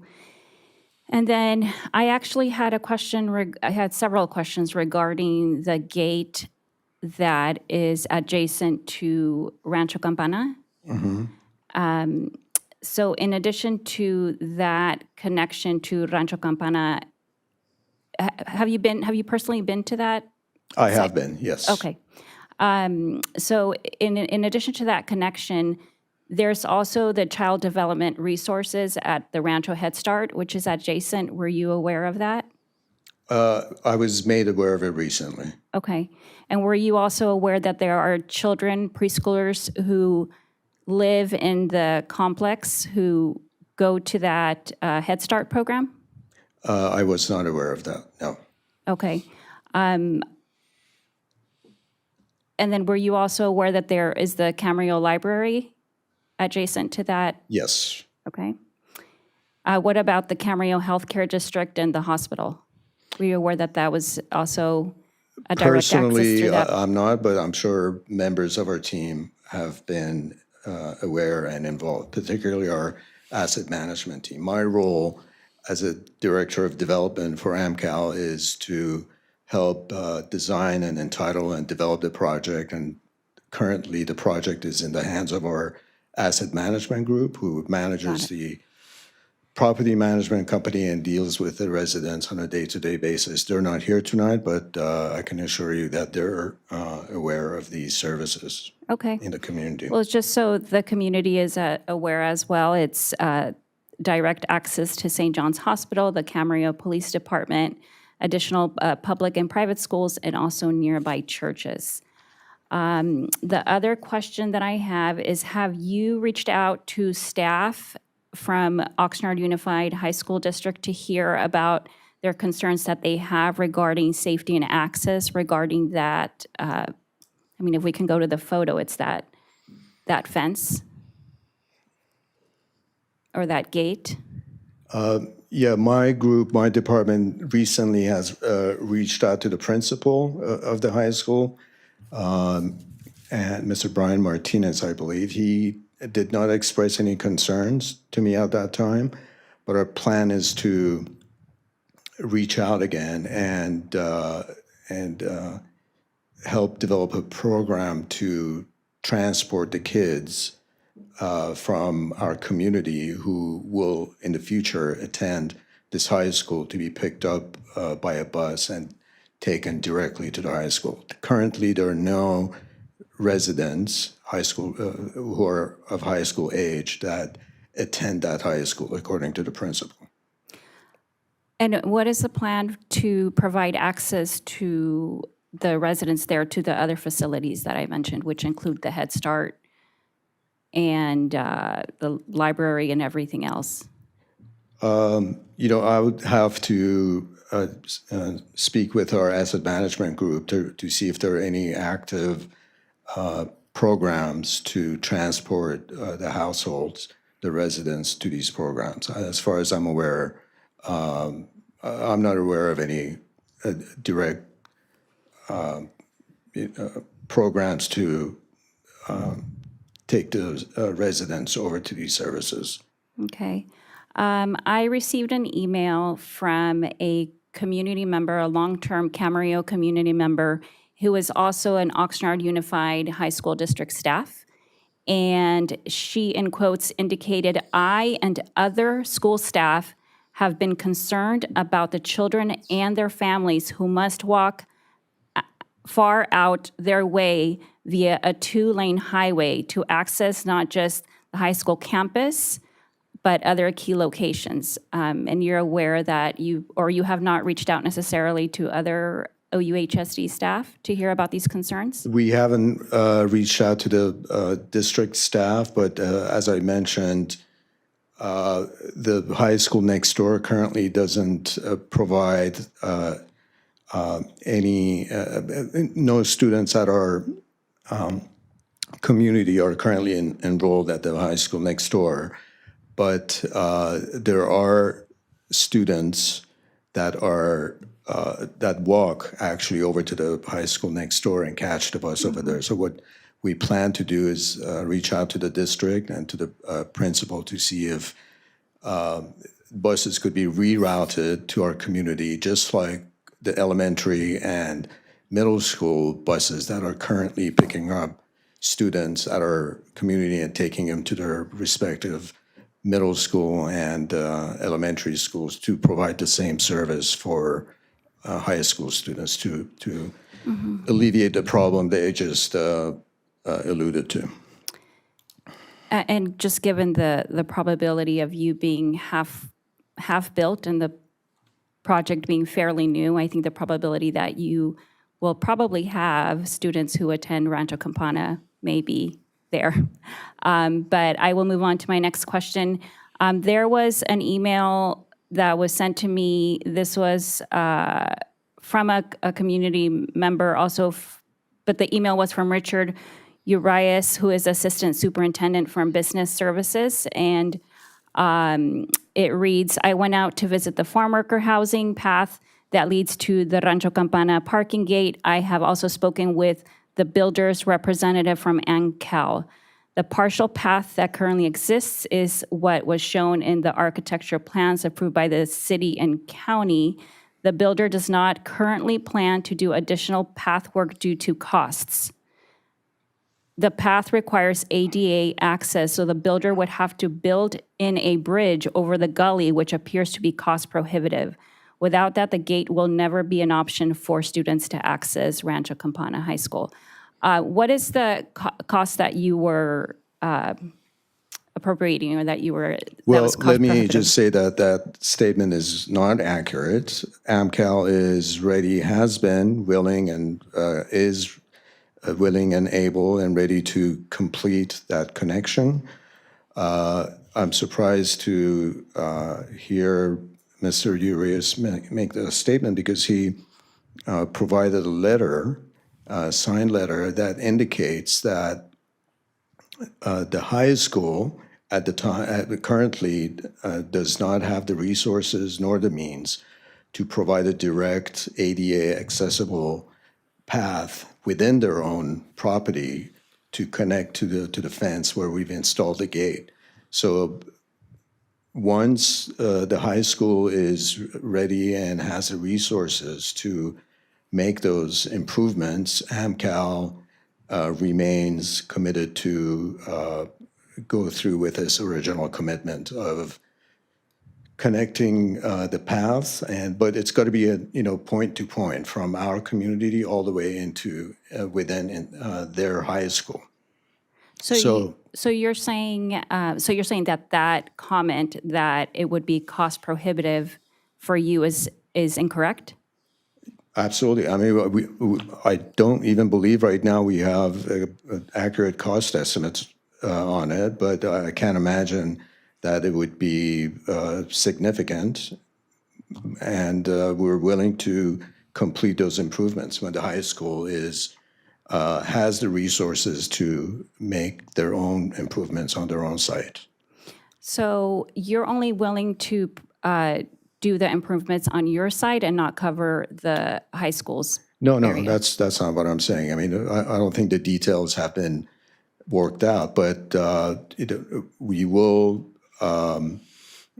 those types of details, I don't believe have been worked out, and we'll have to work with this high school to find out exactly how far we go inside their property, inside their school. But up until now, we've been told, we were willing at the time when we completed the path to come up with solutions to make a direct path available. But the high school wasn't ready at the time, and I think at the time they made the assumption that there wouldn't be very many high school students from our community attending their academy, perhaps. So again, we're willing and able at any time when they are to get together and complete a path. Okay. Really quick question, and then I'll let other council members ask questions. Regarding the southern entrance, I've been there twice already, and I've seen youth coming out with their bikes without a helmet. The whole helmet situation, that's something that I'm working with our chief of police and a local nonprofit to try to attend to that piece. But in terms of the safety, you could imagine that as a mother and council member, this was a big red flag for me. Is there a bike path on that by that entrance? I don't believe so. Let me turn to my colleagues. There's no bike path at the. It's a walkway. There's no bike path. Okay. Yeah. And I mean, the times that I went, it was kind of before and then after school, so it looked like that is the pathway that children are utilizing to either get to school or to activities, and that's right by the highway. But I will go ahead and stop here. All right, anyone else have any? One quick. Yeah. Vice Mayor Tennyson? Mr. Klotzel, am I understanding this correctly that the conditions that the county placed on the development do in fact require this ADA accessible walkway from the development at least up into the property line of the high school? That's correct. And absent that, I know how we do things in the city. Absent that, how do they get an occupancy permit, and why would they put this towards the tail end of the project instead of doing their side now in preparation for the completion of the development? Is that typical? No, good question. It's the question of condition compliance and when that's required, and that's, administered by the county in this case for the approving agency and those conditions and the condition compliance. So that the way we read the conditions is that's still a requirement to be completed, at least the construction of that pathway up to the property line as shown on and there's a exhibit there that was shown on the map or the proposed plan. Okay. And one question for the developer. You will complete the ADA compliant walkway over that gully? We are complied by the conditions of approval, the county conditions of approval to make those improvements, yes. So you will? We will, the school must cooperate, Mr. Vice Mayor. They must also be willing to provide a safe path on their property so that we could connect to it. We couldn't just build a half measure walkway, direct pathway to their property line, because that would create a lot of liability, not just for us, but for the school, if only a portion of it is ADA accessible. The entire path from A to B needs to comply with ADA regulations. So we do need the high school's cooperation. I understand the need for ADA compliance, but your conditions only require you to do the ADA accessible pathway up to the gate, correct? Your conditions have nothing to do with what the school may have to do to comply. I'm looking to the county.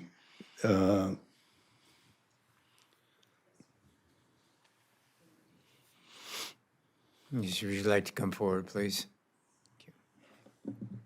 And if you could give us your name, if you would, please. Thank you, Mayor Kildee and members of the council. My name is Susan Curtis. I'm the Assistant Planning Director for the Planning Division for the Resource Management Agency at the county.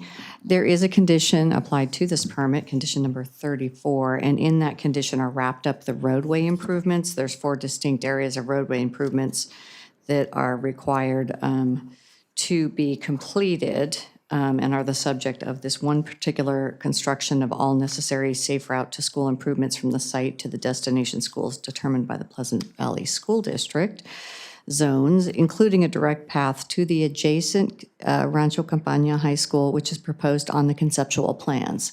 So we would refer to those as conceptual plans for the exact configurations to be completed. We also have, for the timing for your council, it's December 31st, 2026. And the reason that date is such is because these are, again, the roadway improvements that are wrapping up quite a few items for the entirety of these roadways and items that have to be addressed. So I do know that they're working actively with the school. And I apologize, I don't have that depiction of that area for the roadway improvement, but we can't condition a property owner that's not subject to the permit to actually have to comply or make those improvements, which is why the applicant, or the permittee, excuse me, entered into an agreement with the school through their land license agreement, which I believe they can speak more closely to. So that's structurally how our conditions work. Judy, can I interject just 1 minute? Correct me if I heard Pleasant Valley School District. My understanding is Oxnard Union High School District owns that. Am I correct on that? I believe you are, and I think that was a misstatement in there, but we do know that, and so we know that that information, for instance, with this agreement is with that Oxnard. That's how it's written, but we are aware that that was an oversight. Okay, proceed, Vice Mayor.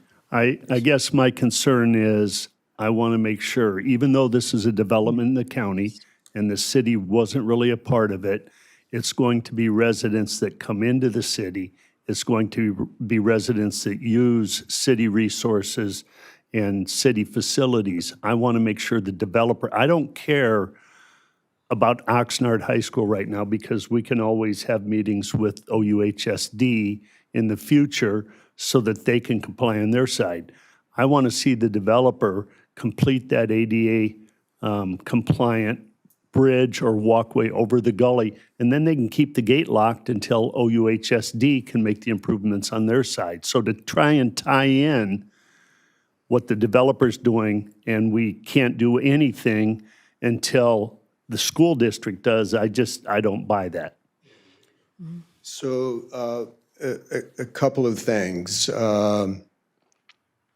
In order for us to make the improvements from our property over to the existing gate, which we installed for the high school, we would have to make improvements on high school property.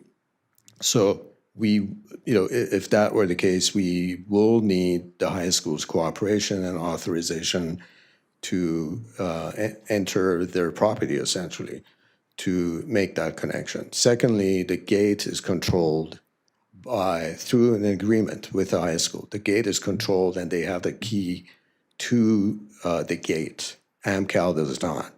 So, if we do make the connection and they don't make the improvements at their end, they have control of that gate and not the developer, and that does raise issues and concerns for us.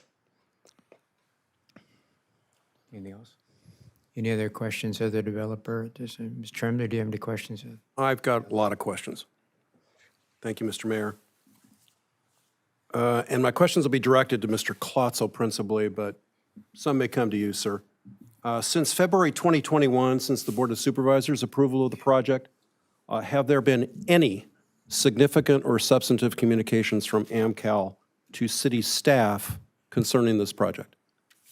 There has been communication, and one, as we were finishing up construction of the desalter, And I believe the project had been approved by the county board, and they were in design. We did hear from the design engineer asking about handling drainage across the driveway that the city had already constructed for the desalter. So there was some initial discussion about that, and some clarification made on what area out there is city maintained, and how that drainage would be handled. So there was some in the design phase, some discussions at that time. But if I'm understanding you correctly, Mr. Kotzel, there was no outreach by AmCal relative to circulation and pedestrians and safety relative to the common driveway. Is that accurate? Correct. Not until recently, like I said, towards middle or end of last year. Not until recently. Right. So not until about 2.5 to 3 years after the Board of Supervisors approved the permit. Right? Right. Okay. Is it accurate that, I think Ms. Dana spoke about this earlier, am I correct in understanding that there have been 2 permit adjustments occurring in the last 3 years for which the city was not consulted by the developer, even though the issues directly affected the city? Yes, that's correct. Now, going back to your first slide, I think it's the timeline slide, the city did not approve the project, right? Correct. It was approved by the County of Ventura. It was, okay, it was approved by the Board of Supervisors? Yes. Okay. Let me turn your attention to the staff report, and for my colleagues' attention, I'm going to go to pages 2 and 3 of the staff report. And I really want to compliment staff on the staff report. And I want to go back to condition 34D. Do you have a copy of that condition, sir? I do not. Might be helpful for you to have it. There was a specific condition in the county's permit for that project, condition 34D, and I'm going to quote, because I think Ms. Curtis just quoted from it. It says, quote, "Construct all necessary safe route to school improvements from the site to the destination schools determined by the Pleasant Valley School District school zones, including a direct pathway to the adjacent Rancho Campagna High School, which is proposed on the conceptual plans." Right? Correct. Okay. And it's to that high school, correct? Correct. Is there any indication that it stops at the gate? It's not very clear, is it? It's ambiguous. It's ambiguous, isn't it? Yes. Yeah, I would agree with you that it's very ambiguous. So you've indicated that, and according to the staff report, the direct access point from the development to Rancho Campagna will no longer be developed. That's my understanding. Notwithstanding the representations that you've made here this evening, are you indicating that our staff report is incorrect?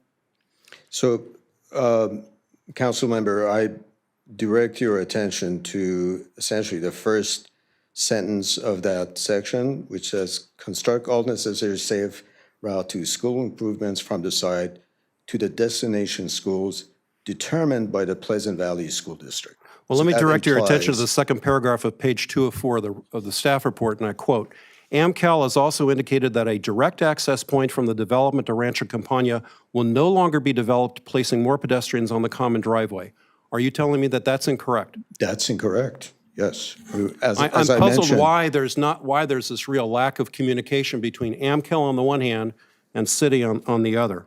It's confusing when you read what I a can staff tell you report that and you're indicating we- something completely different. We remain committed to completing the conditions that we've been required to complete, and I stand by that. Okay. So I'm not sure, I mean, perhaps you should pose that question to the staff. Well, I'm city actually staff. posing it to you, but that's fine. I'll pose it to staff too.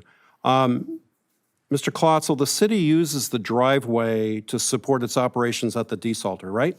Correct. And including trucks delivering materials and chemicals to the desalter? Yes. Can we put up the safe routes to school slide, which is the map of the site? No, yeah, there you go. Thanks. All right. So there's the project site slide, actually. Okay. So did AmCal, to our understanding, from our planning staff's standpoint, did AmCal present the direct pathway in the concept plans provided to the county and made part of the project conditions? In other words, the direct pathway was part of these project conditions under 34D, correct? Correct. Okay. So we have a situation where the developer has not, for whatever reason, followed this condition to date, right? And I understand they're pointing fingers at Oxnard Union High School District, but the fact of the matter is that that has not been done, right? Correct. Okay. So, Mr. Klotzel, do you have a laser pointer by any chance? That can do like a little red light up on the board? It shows up great on the wall, but not so good on the screen. Okay, well, let me direct your attention to, can you put it up there by the AmCal? Okay, so let's say that you are a preschool child or elementary school student, or dare say even a high school student going to Rancho Campana at some point in the future, or a Camarillo High School student, and you need to walk to the Rancho Campana bus stop. Now let's say you don't have access to that gate. Right, so it would How come would you down. get there? Come down the drive, and then to the right, and then down that the southern access, there's a sidewalk there. Right, then walk down the common driveway where you're competing with trucks delivering Right, chemicals and so on to the then desalter. turn out to. Right, walking Somas. out to Lewis Road, correct? Right. Then take a right on Las Posas Road. Walk all the way along Las Posas Road in a westerly direction. And then take a right into, I can't remember the name of the street, into Rancho Campana High School. Is that kind of the way you'd have to walk? Correct. Does that make sense to you? Well, as I mentioned, Councilman, we will endeavor and reach out to the school district and the high school to have the school buses that are transporting the kids from our community to the high school to pick up at our community. But at the same time, you're telling me that Oxnard Union High School District is misrepresenting the current status of the gate, but you still believe that they're going to supply school buses at their expense to transport students from your complex to schools within the district? I would hope so, in order to provide, the safety and well-being of their students. Okay. It should be, because the middle school and elementary schools are currently picking up students, our residents, at the community center. There shouldn't be any reason why the high school students couldn't be. But absent that, let's assume a hypothetical. Absent that, those students are going to walk all the way in a southerly direction on the property, all the way out to Lewis, take a right on Las Posas, and up into the Rancho Campana campus. Isn't that correct? Correct, yes. Okay. Mr. Klotzel, have there already been incidents of potential accidents involving pedestrians along the common driveway? As far as exactly pedestrians, I'm not certain of that. I know there has been near misses, and that is an item of communication that did happen with the developer as this was coming to be, that the driveway was being used under occupancy, and there were near misses and issues there. The developer did move forward and put a stop sign at before you get to the desalter access there, and also a speed bump. But yes, there has been near misses and observed conflicts. Okay, so based on that, the city's concern would be well-founded regarding public safety for the pedestrian and bicyclist use of that common driveway, right? Correct. Okay. Now, let's talk about the short left turn stack-up lane northerly. You're coming off of the intersection of Lewis and Las Posas. Oh, okay, that's fine. The intersection for Lewis and Las Posas is directly to the south and just outside this picture. That's another concern for the city, correct? Correct. Can you go back to the slide that actually shows the intersection of Lewis and Las Posas? Okay. Why is that a concern for the city? That short stack-up lane? Right. With that limited amount of stacking space, if there was enough vehicles to fill that, and other vehicles come to continue to wait to turn left, would end up out into the main through lane and create potential conflicts. Okay. And is it our understanding that Caltrans is not willing to expand or lengthen that stack-up lane because it would create a traffic backup issue at Lewis and Las Posas? Our understanding is that there isn't the ability to lengthen that existing short left turn pocket to the Caltrans standard length because of it then would start being in conflict with the left turn lane down at the Las Posas intersection. Okay. Let's talk about the northern entrance for a little bit here, where the new traffic signal, the northern access and the new traffic signal will be located. But before we get there, let's talk about that southbound proposed bus stop by AmCal. And AmCal proposes that to be located just to the south of the common driveway. And that would mean that bicyclists and pedestrians have to cross over the common driveway in order to even get to that bus stop, correct? Correct. Does that, in the city's view, pose significant public safety risk? I mean, as you were alluding to there, it adds the potential for pedestrian and bike traffic, additional that are using the bus to and from the bus stop to cross there. That if the bus stop was relocated elsewhere to the north, would not have that conflict with the driveway. Okay. Let's turn for a minute to the power pole. Am I understanding correctly that the construction of the bus stop requires a relocation of the SE power pole that supplies electricity for the city's groundwater desalter? That's correct. The bus stop is actually a turnout, so there's a small section where the curb and gutter is pushed to the west to create a pocket, a turnout, and the power pole is right there that needs to be relocated. Okay, so in that event, the desalter would be, if that power pole was deactivated, the desalter would be out of operations, and city residents would be denied water produced from the desalter, and the city would have to buy expensive state water from Callegas while the desalter is out of operation until power is switched over from the relocated pole, correct? That's correct. Now, turn back to the slide that's got the northern access point, please. So would the traffic and safety concerns at the common driveway, would they be reduced if the northern access driveway where the traffic signal is to be installed served as the main access to the development instead of being gated and restricted to exit only as it is right now?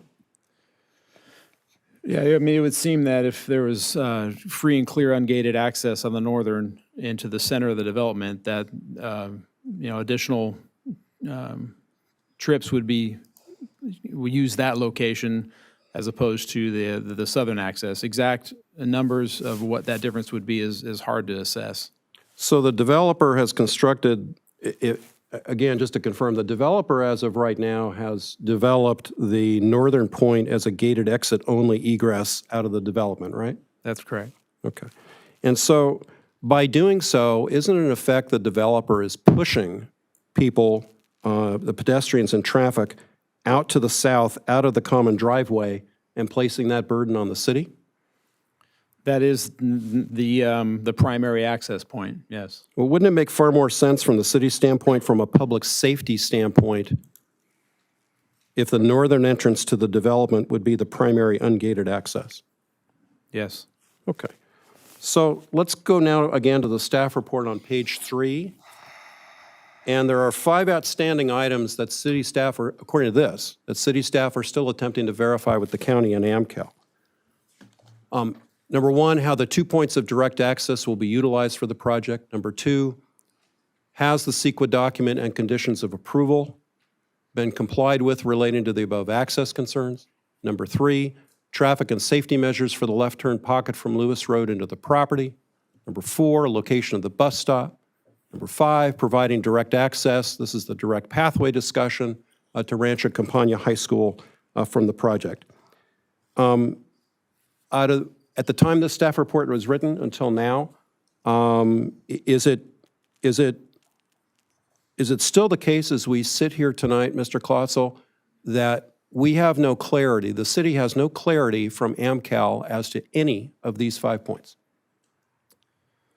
Other than, I would say in the proposed agreement, does like that first bullet as far as how the access points will be utilized, the proposal in the agreement is to change that northern access gate to entrance and exit. It will still be a gate, and AmCal's committed to modifying that to entrance and exit with a kind of a key fob activation that would be issued to residents. And you're exactly right. At the time of the writing of this staff report is why that language, even what you had referenced earlier, was included in there as far as the school district. And we have become more aware of communications and the letter from the school district to AmCal regarding the access and the need for the school district at some time, undefined when that is, to build the improvements on their property. But by and large, most all of it still remains unknown, or still remains as concerned as I touched on in the presentation also, regarding the bus stop. That's where it's planned to go, and it has its resulting impacts. So really, we're in a position where the developer is saying, trust us, we'll do it. There are no prescriptive items saying do X and Y and Z specifically with respect to these 5 items listed in the staff report. Yeah, other than, like I mentioned, the gate item related to access. You mentioned the joint use agreement. It's part of the staff agreement. If we could talk about that, and maybe the city attorney can answer some of these questions for me. Rachel, was this agreement originally proposed and drafted by AmCal? Yes, that was provided to us from the developer. Okay, for my colleagues' purposes, I'm going to walk through some of the sections of this joint use agreement that AmCal wants the city to agree to in exchange for this quitclaim deed. Let's first go to page 2 of 6 in section 1.3. So in section 1.3, it says the owner agrees during the term of this agreement to consider other reasonable actions as may be identified by the city to encourage use of the secondary access driveway. And so that word consider is in section 1.3, right? Correct. Well, that doesn't mean that the developer is committing to those actions, does it? Correct. So let me get this straight. AmCal could in effect just shrug its shoulders and say, oh, we considered it, but we're not going to fund that action in order to mitigate our public safety and pedestrian safety concerns, right? There's no enforcement. They could just say, hey, we reasonably considered this, but we're not going to do it. Okay, so let's go to section 2.2. On section 2.2, that's a 90-10 split out of this common driveway maintenance work. The question I have for you is this: if the parties can't agree on the cost allocation for the maintenance of the common driveway, the city, at its expense and at our residents' expense out of the general fund, we have to engage in expensive dispute resolution with AmCal, right? Yes. Let's go to section 2.4. And this is the one on owner failure to maintain, owner being AmCal. So if AmCal fails to maintain the common driveway, our city would have to go to court to force developer to pay the 90% share? That's correct. Okay. Does section 2.4 in any way require AmCal as the developer to post any surety or bond for that responsibility? It does not. So there's no bond here, there's no surety, there's no guarantee of financial performance by AmCal? Correct. Okay. Let's go to section 3.2. And 3.2 is an indemnity clause.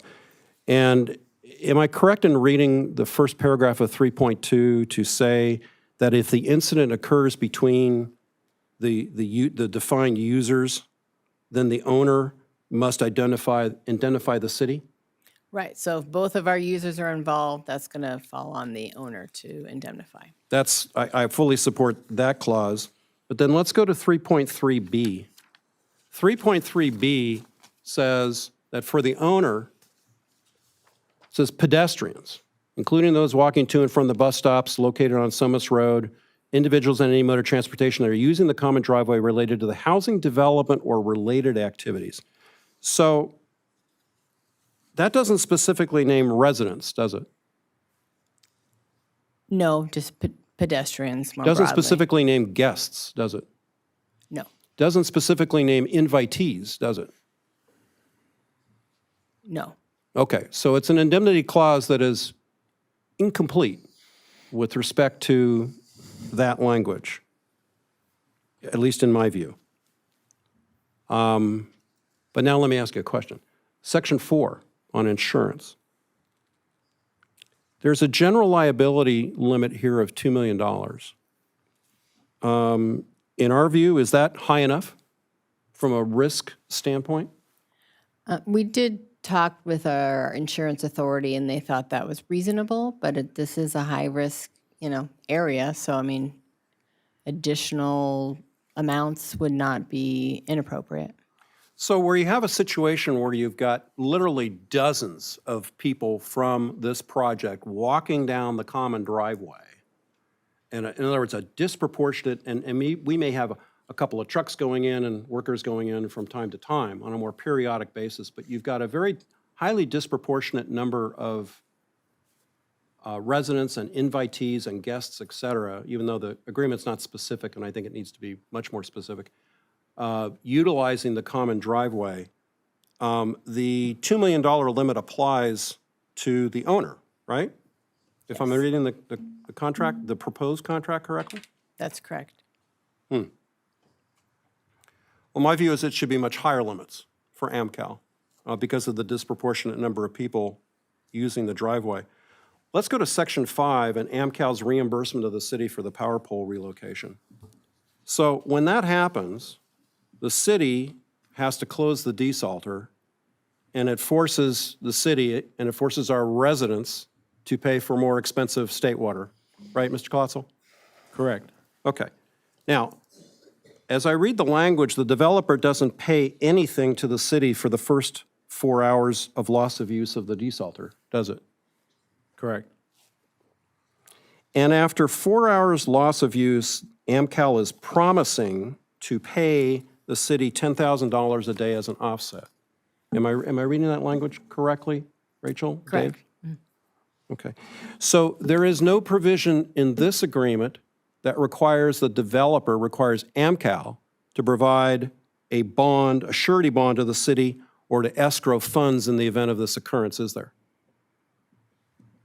In other words, we have no financial assurance whatsoever that AmCal will comply with its contractual obligation in this letter. And there's nothing backed up by an actual deposit of funds, is there? No. Or a bond? We would just have to rely on the language. Which the city would ordinarily require of a contractor in terms of a performance bond. For our projects, yes. Right, but here we have a developer who's just outside the city, yet is utilizing assets that impact the city. So let's stay with the hypothetical. If AmCal in that event refused to pay, the city would after the fact, potentially have to file a lawsuit against AmCal to recoup the losses, right? Correct. And if this happens, let's stay with the hypothetical since we're on the hypothetical roll.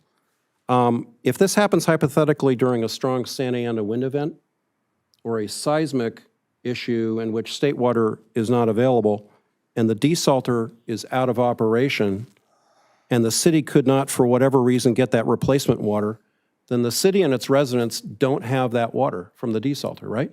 Correct. My view is city residents are out of luck because of this bus stop issue. Rachel, what's the term of the agreement? There's no term described. Well, in Section 4, it talks about that insurance will remain in place during the term of this agreement, so I couldn't figure out what the term of the agreement was. Right. Well, if it's undefined, should there be a term? I think that's a good idea. Probably in perpetuity as long as the project exists. In perpetuity. So when the term expires, often in contracts, when the term expires, there are several provisions that remain in place, right?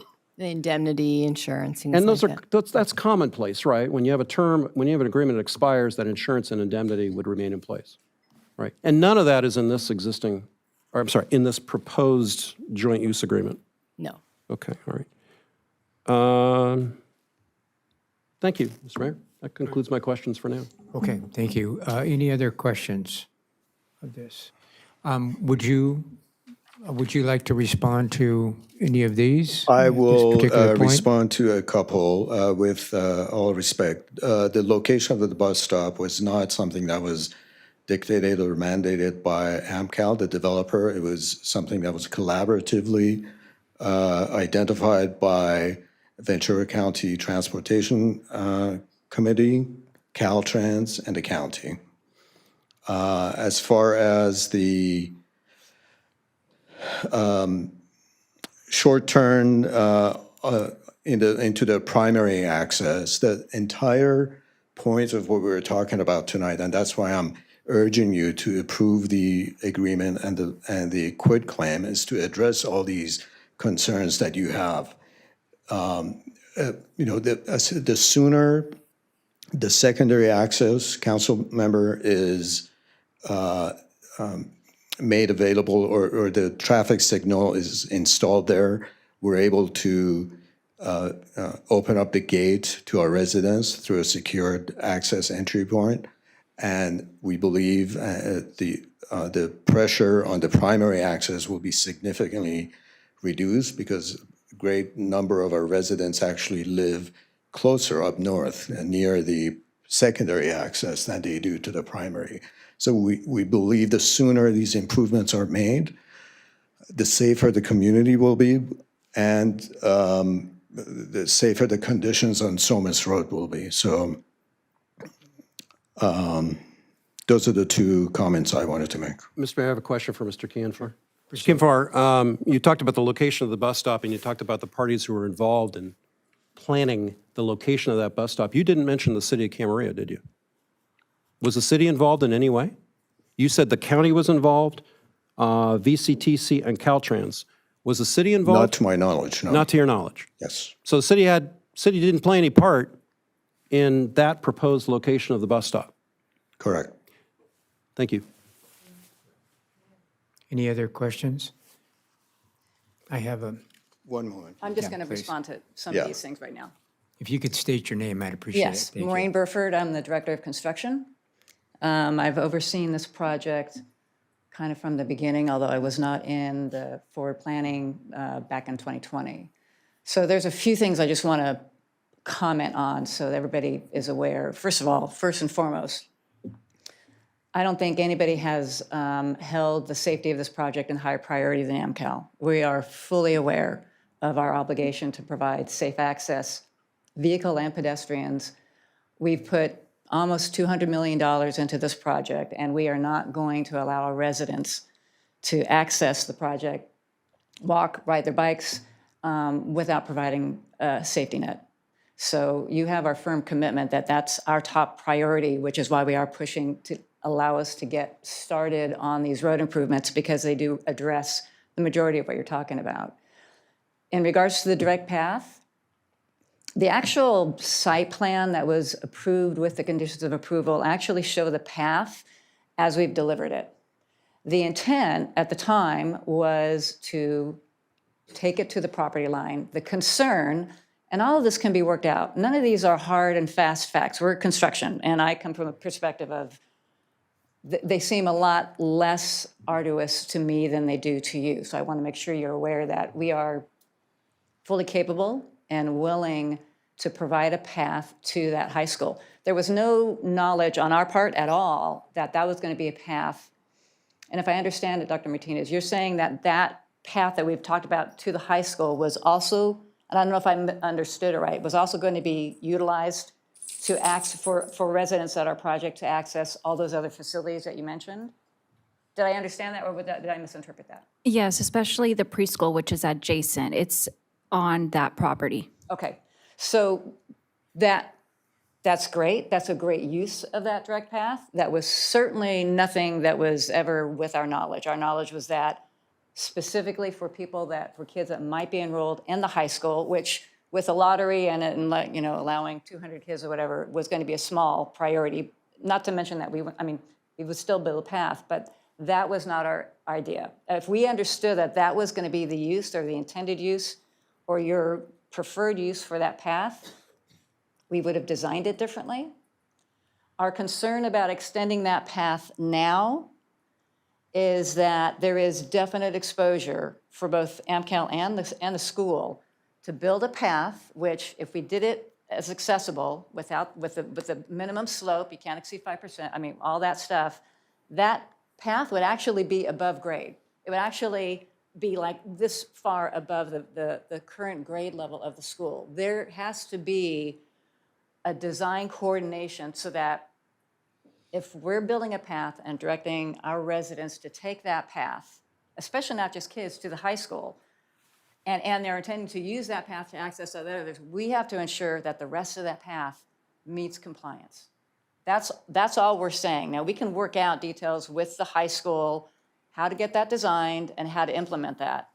But not having access to the lots, having the school have control over that, and knowing right now, if you walk there, you'll see, and I think some of you have visited, it's a gully. It is not something we want to be taking kids or small kids or even residents through there right now. And we can talk to legal counsel to find out what the exposure is. I would rather address what the school would have to do. My understanding is that they would have to take out a whole row of parking to make it an ADA compliant, because you cannot bring people behind parked cars. There's a whole list of those rules. You might be able to work around it. Will absolutely come to the table to complete that path, but as it is right now, the path is actually matches the site plan that's part of the approved conditions of approval, and it is not a safe path right now. So we want to get kids there. Granted, it is absolutely a long walk. The middle schoolers and the elementary school kids are getting picked up by the bus. We weren't aware that all the high school students were going to Rancho Campana to be taken to their respective schools. We will work it out. We are committed to work that out. We have a bus stop right in the project. I don't know if you can see it right now. It's right behind the basketball court, intended for buses to come in and pick up the kids. So if that was something that we didn't have all the knowledge of at the time, I don't see any reason why we cannot get that worked out. So I like the idea that that path gives that access. I'm surprised that the school is going to allow people, to go through that property, because that's a long channel walk all the way down to the facilities. But if that's something that the school has agreed to, we'll get to the table and figure out how to design it and get the most cost-effective, quickest solution to providing a compliant ADA path.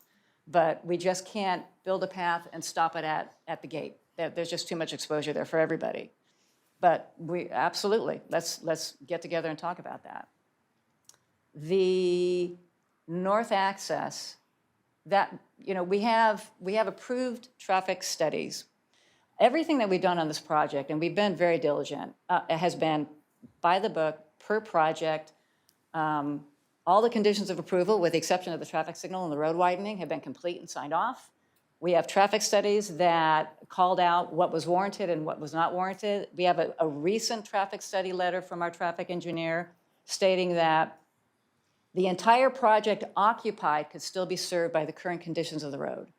We're not going to hang our hat on that. We absolutely know that widening the road, adding the right-hand turn lanes, adding the slow turn and the left-hand turn and the signal are absolutely pivotal to improving the safe access to the project. That northern access road, I know it has a gate, and I know Dave's interpretation is that it's not a direct access. By the definition of the traffic study, that is a direct access because it's served directly by Somas Road. It doesn't go to a collector street and then drop off into the project. That gate will absolutely be turned into an entrance, both an entrance with fobs. We have no problem doing that. That access is warranted by the need for that dedicated left turn lane. We cannot open up that access to tenants until that left-hand turn lane is complete, which is the other push why we are asking to get this work started so that we can do that. We want people accessing that northern access. We think they'll be preferring to use that northern access. It can't be a primary access because that's not where our addressing is. Our monument sign and our emergency services, community, the fire department, the mail, everybody has that as the primary access. We actually submitted a civil plan showing that monument signage, which would indicate that that's a primary access to the city of Camarillo, to the civil engineer, and Dave has mentioned that, and asked them to review the civil plan. It wasn't just questions about drainage, it was the actual civil plan. Please give us feedback about the drainage. Is there anything here? And we got a few drainage comments back, but nothing about, hey, what is this monument? So there was no knowledge on our part that that was not something that the city of, I mean, I know they may have made comments about it, but barring that, we provided them a civil plan and they didn't make any comments back on that. We interpreted that as, okay, they're good with the design. The bus stop was communicated to the city all while it was on City of Camarillo property. Originally, that bus stop was further south. When it moved further north out of City of Camarillo property, I think the communication stopped at that point, and we were dealing directly with the county, directly with Caltrans. We looked at, on Dave's request, moving it further north in between the accesses. It's just not only financially feasible, because you would have to build a compliant walkway all the way from the project there, but you're also trying to fit it in between power poles. And it just was not, it didn't work it didn't make any sense for the inhabitants, for the residents, and it was going to be a nightmare with the power pole stuff. About the power pole relocation, it is a standard undergrounding project.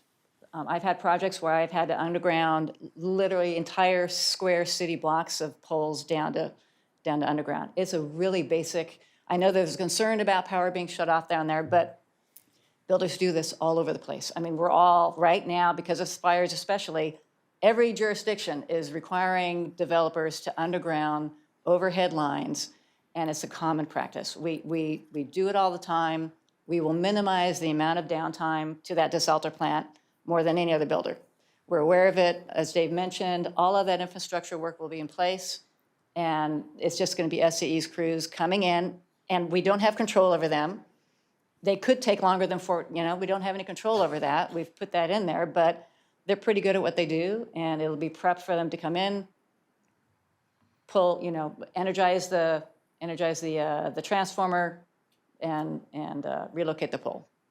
So we're not, I don't know how to relate. I mean, if there's anything else, you want to have a bond, I mean, we can apply for a bond for a bunch of this stuff. We're not going to allow that intersection, that be down. We're not going to allow anything, because it's our residents there. So we're going to jump on anything like that. If that's what has to take place for you to be comfortable that we're going to step up and pay for water if it's longer than that, we're not going to get in the way. I'm not going to get in that way. I'm not concerned about that, but I don't want that being one of the reasons why we can't move forward on these improvements. So, so the bus stops can't be moved. They're on both sides, right? And I just can't emphasize our goal. We're very close to getting the encroachment permit. We've got, the plans are approved, the deer is almost approved. We're almost there. And the sooner we get these improvements in place, the sooner you're going to have these safety measures. And it's a safe access anyways, but safety measures in place. So I appreciate you letting me just clarify some of the things in there. If there's anybody who has any questions, I'm happy to answer I them. have a question, if I could jump in. I've lived here a long, long time. If you look at that northern access, I don't think I've ever, in all the years that I've lived in Camarillo, ever used that road for anything. Now, granted, there was a farmhouse. It was not a public road. It was a private road. The shortest distance for people to get where they want to go is a straight line. If we think that people are going to use that northern access, because you have to remember, I would say a vast majority of those residents are going to want to turn right to go into the city of Camarillo and not left into the city of Somas, okay? So if that's the case there, without the signage and without a real double down of you folks to try to get people to train to use that, most of them are still going to use the other access here. That's what I'm concerned about.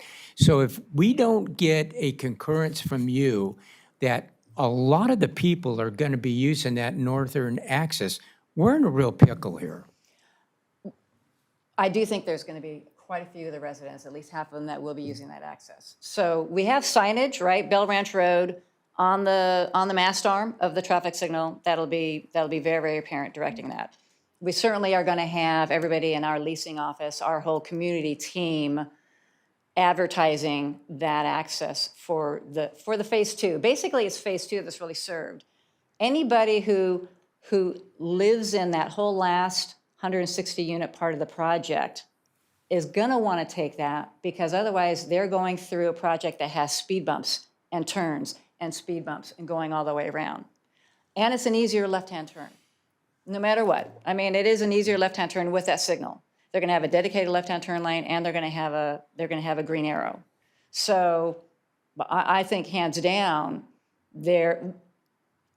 as soon as you move in, they're gonna be aware of that, right? As soon as, I mean, these aren't visitors.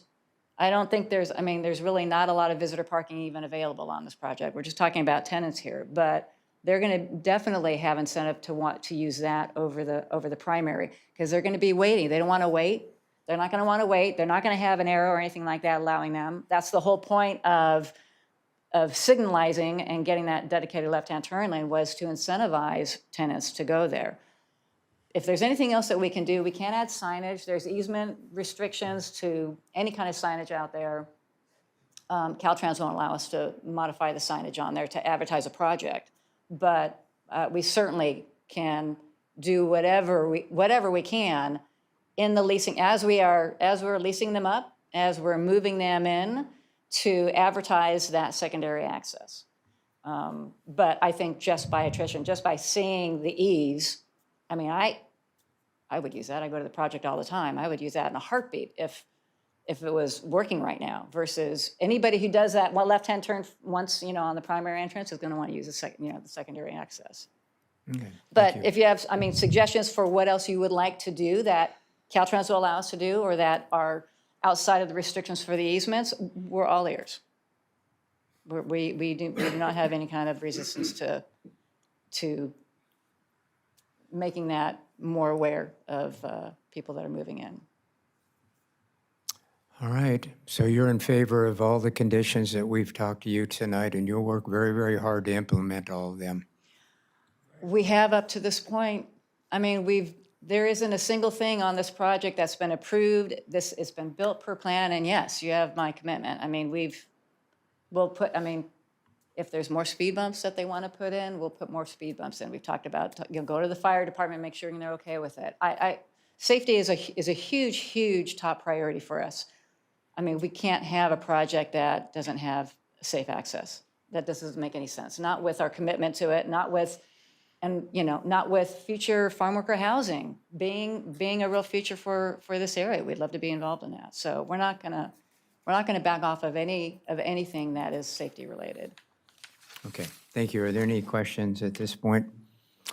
All right, City Clerk, do we have any public that would like to comment on this particular item? I did have Ramin on the list, but he spoke for AmCal. Then I have a Greg Strakalus.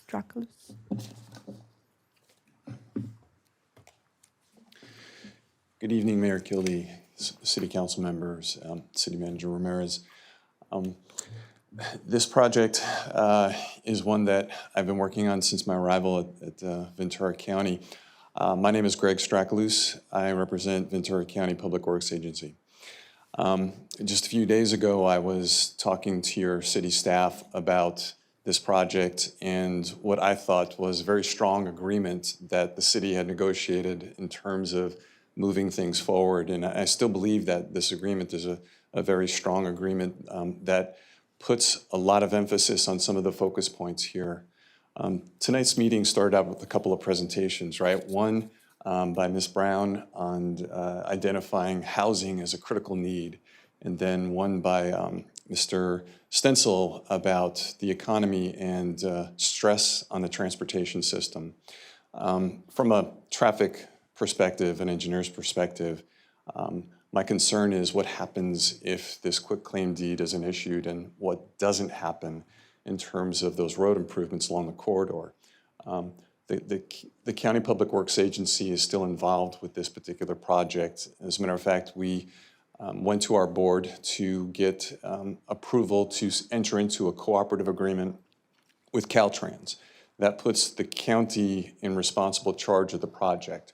We also asked our board for an approval and agreement with AmCal that places all of those responsibilities, that cooperative agreement, onto AmCal to build the off-site improvements that are necessary to make this project transportation safe. So the County Public Works Agency is still in this, and we've been here tonight listening to those comments, and we take them to heart, and we will ensure that Somas Road improvements get constructed the way they're designed to and the way Caltrans expects it. Nobody has a higher standard than Caltrans in terms of their roadway system. We use their standards to develop our roads. In terms of assurances for the offsite road improvements, when the county issued the certificate of occupancies for the homes there, before doing that, we did secure a bond, a $3.2 million bond with AmCal as an assurance that these offsite improvements would occur. So in terms of the discussion of bonds, with the agreement that you currently have on the table here tonight to talk about, maybe that was an option. I don't know if it was discussed or not during the time of negotiations, but I do still believe your staff negotiated a very strong agreement in the favor of the city for the terms that are laid out there. But with that, I'll just conclude by asking for your council's support in moving this project forward. We are behind. There are risks involved in terms of not moving it forward tonight. I do understand that there are some finance guarantees that commitments that are made in terms of timelines with grants for projects like this. There are rigid timeframes by which certain things need to be delivered. So that is a risk. Again, from a traffic engineer's perspective, the risk of not doing these offsite improvements puts all of the burden onto the one driveway and puts much more conflict on that one driveway. By moving forward with these improvements, it opens things up with a new signalized intersection that can be signed and that will be more prominent for allowing traffic into that northern driveway. It'll also provide for gaps for that southern driveway to occur for those left-hand turns. So I'll conclude there. Thank you. Greg, would you acknowledge that there was a lack of communication on some pretty significant issues here that we've been discussing for the last hour and a half? Yeah, since my arrival here back in July, I think there's nothing but great communication between city staff and county staff and AmCal. Before that, I do understand there was some history of a lack of communication, which I believe has been corrected thus far. Okay. Are there any questions of Greg at this time? Thank you. City Clerk, is there anyone else? Yes, David Mormon would like to speak on this item.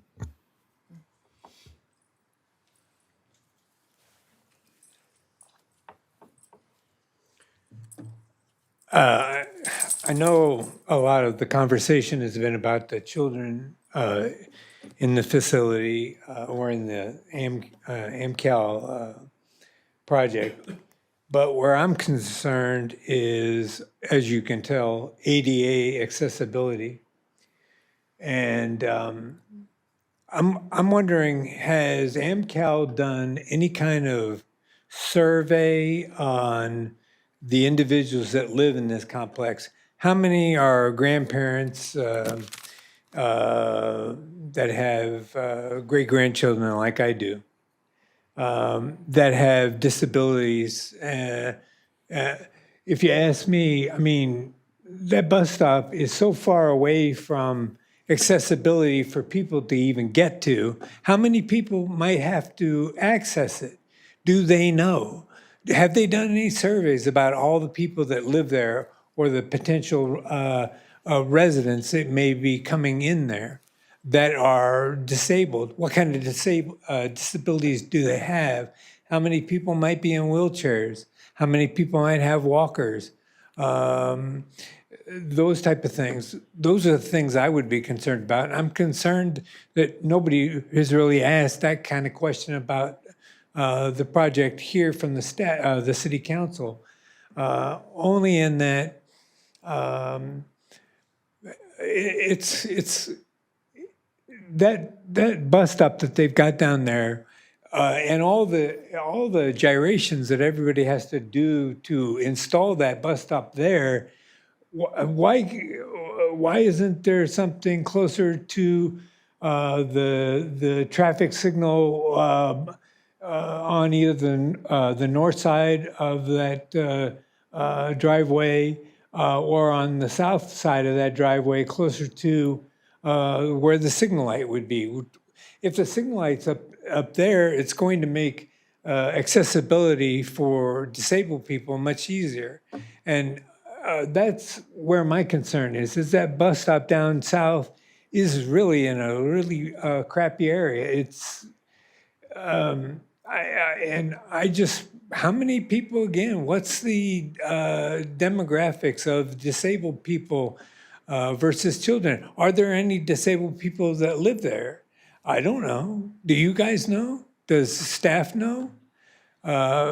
These are important things to deal with, and I know you guys are concerned about children. Everybody's concerned about children. I understand that. But we also have to be concerned about senior citizens and disabled individuals. And that's the kind of question I would like to know about. So thank you very much for your time. I appreciate it. Thank you. Okay, so the applicants here, I'm going to ask them, would you like to address that with the disabled or any surveys that were taken here? Does anybody shed any light on that at all?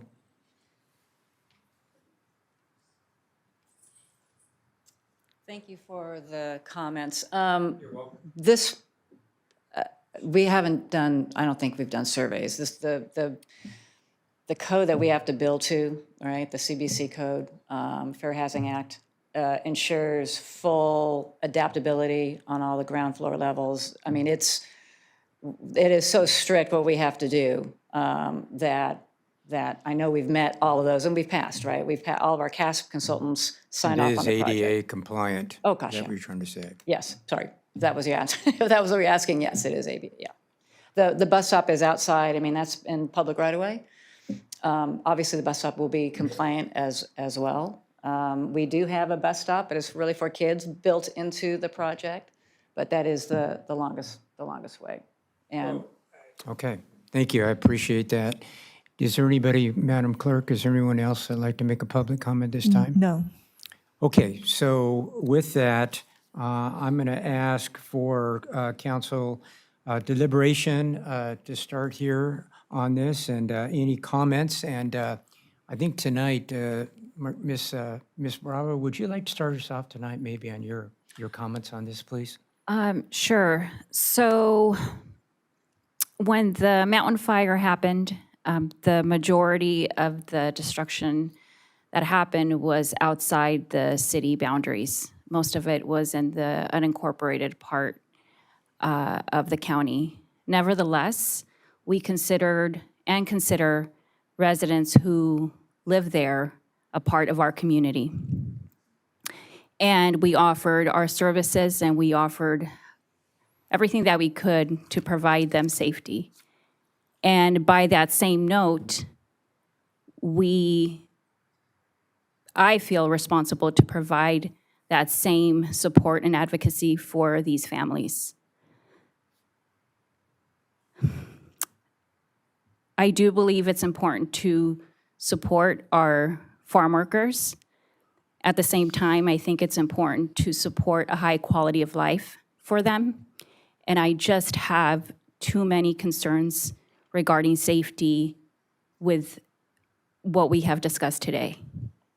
So I personally don't feel comfortable with making a decision today, but I would like to ask to bring the agreement back to council once staff has been able to sort through the information that was provided today.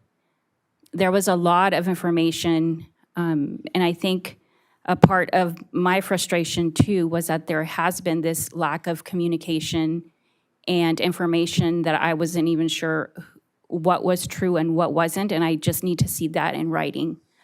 So that's where I stand. I am extremely concerned with the fact that children and families have to walk, because they are currently walking, or riding their bikes through that busy common driveway, and then right next to a state highway, which is fast-flowing, and then all the way around through a very busy intersection just to get to preschool or high school or access to city resources, including the police department. And I think what is alarming for me is the fact that it hasn't been prioritized, that it hasn't been done already. And I do think that is a threat to their safety. So that's where I stand. Okay, thank you all. Vice Mayor Tennyson? I think Councilmember Tremblay brought up some excellent points on the joint use agreement. I think there's some gaps in it, and what I would like to propose is that this go back to city staff and the city attorney to try and answer some of the questions that Mr. Tremblay brought up, to make it a little bit more solid agreement that gives the city the protection that we feel like it needs. Ms. Santangelo, would you like to say anything? I want to thank my colleagues for asking some really good questions. Took all the questions that I was going to ask. I'm not comfortable with this agreement where it stands. A lot of the concerns that we brought up today, it sounds like the reaction was, of course it'll be taken care of, but in this day and age, I need to see that stuff in writing. And we've got a gate that's locked, that's only working one way. What are the guarantees that that is going to be opened up at the northern access? I'm concerned about the lack of access to Rancho Capana High School. From the very onset of this project, that was one of the things that was very important to me. So I agree. I think we need to go back to the drawing board and get some of this stuff hammered out before I'm comfortable with signing off on it. That's where I stand. Ms. Tremblay, do you have any comments you want to make? Yes, thanks, Mr. Mayor. So based on everything stated, here's the big picture from my perspective.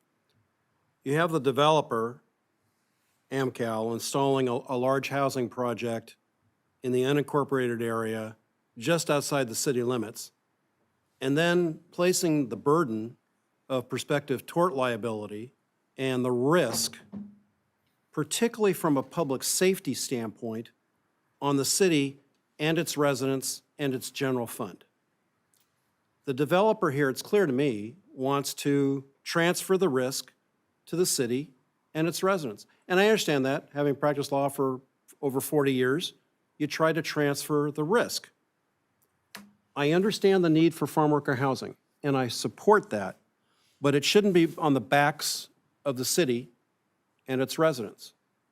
There's at least 4 issues in play that I see. Number one, public safety, and specifically the safety of the pedestrians and the bicyclists forced into the common driveway by the developer, and the developer's reluctance to use the northern entrance as the primary ingress and egress for the development. Number two, the transfer of the risk and the potential liability from the developer to the city and our residents and potentially the general fund. Number three, what appears to be the developer taking shortcuts. And specifically, I'm talking about the direct pathway. The decision not to build the direct pathway, and I read our staff report. I believe what our staff report says is accurate. And number four, a joint use agreement which is not sufficiently protective of this city's interests. In fact, it's woefully inadequate. It's not ready for prime time. It should not be approved. And I have to say, I'm really puzzled by a number of the statements made. A number of statements that AmCal has made, and I can't reconcile it. One, we understand that the assistant superintendent of the high school district had spoken to an AmCal representative, and AmCal didn't plan to do the work because of costs. But the AmCal representative is standing up here tonight saying, well, that statement isn't accurate, and we're able to make that connection. Yet at the same time, we have two separate representatives of AmCal standing up, one talking about the liability exposure of AmCal for that pathway and not being a safe path, and on the other hand, Mr. Kianfar is saying, well, we're committed to do the path. I can't reconcile AmCal's statements. They're absolutely inconsistent with one another. The monument sign, somehow that got transfigured so that the southern entrance would be the primary access. And saying that, gee, we'll do what you want, which is not in section 1.3. That section says we'll consider it. And in over 40 years of practicing law, I've had many instances where somebody said, hey, we've considered it and we're not going to do it. So what does the city do in that instance? There's no obligation. There's no commitment on the part of AmCal. So that puzzles me. It also puzzles me that, as the AmCal representative said, we're $200 million into this project. If you're $200 million into this project, you haven't substantively communicated with the city staff for 3 years on critical public safety issues that we've been talking about tonight. I don't understand that. Didn't AmCal think to involve city staff from the outset on this? It just doesn't make any sense to me. So I think the condition 34D is a vague condition. I think other conditions in the RMA conditions are also vague, but specifically 34D. And I have no criticism at all of county RMA, no criticism of Public Works. You're doing the job that you need to do. It's not just the traffic signal that is in play here. It's everything else in this development, including the direct pathway to the schools. And I totally get where you're coming from relative to the traffic signal. And perhaps county RMA will be helpful in being more prescriptive on these conditions. So here's what needs to happen from my perspective. Number one, the northern entrance to the development with the traffic signal, not the common driveway adjacent to the desalter, must be the primary entrance. Number two, there must be a direct access pathway route from the development to local schools. And I'm confident that if you talk to Oxnard Union High School District, you can work this thing out. I agree with AmCal, but I'm concerned that there's these accusations, these assertions flying back and forth about who said what, so there's zero clarity right now on that. And number three, as the developer, AmCal's got to follow all of the project conditions from the county and provide clarity on all of the bullets. And I'll refer you back to page 3 and the 5 bullet points on page 3 of the city's staff report on all those items. And again, it'd be helpful if the county's conditions were more prescriptive and not so generalized in nature. I can't support the agreement either at all, and I suggest that we defer any action until AmCal provides more information and agreement to take the steps that we requested. Okay, I agree with my colleagues. I want to make one point, though, that there are some funding opportunities that may be time-specific here. And none of us want to imperil any of the residents that are living on the property right now, and anybody in our city, too, that are driving in that area. So my question is for staff, is a timeline about what is a reasonable amount to bring this back so we can get a lot of these issues that have been discussed tonight dealt with. And I don't mean to put you on a spot. I'm just saying if you could somehow prioritize this to a reasonable amount of time. Right. No, I think the direction is clear from City Council, and I'm confident AmCal and the county are willing to, come to the table and work quickly on this. It obviously would have to come back to City Council meeting. It would not be ready for the June 11th meeting. So the earliest would be the following meeting. Is that June 25, I believe? We could shoot for that. Okay, so do I need to hear a motion on this from council? I think we've got the or you direction. need- Yeah, No motion. you're not going Motion of direction is sufficient.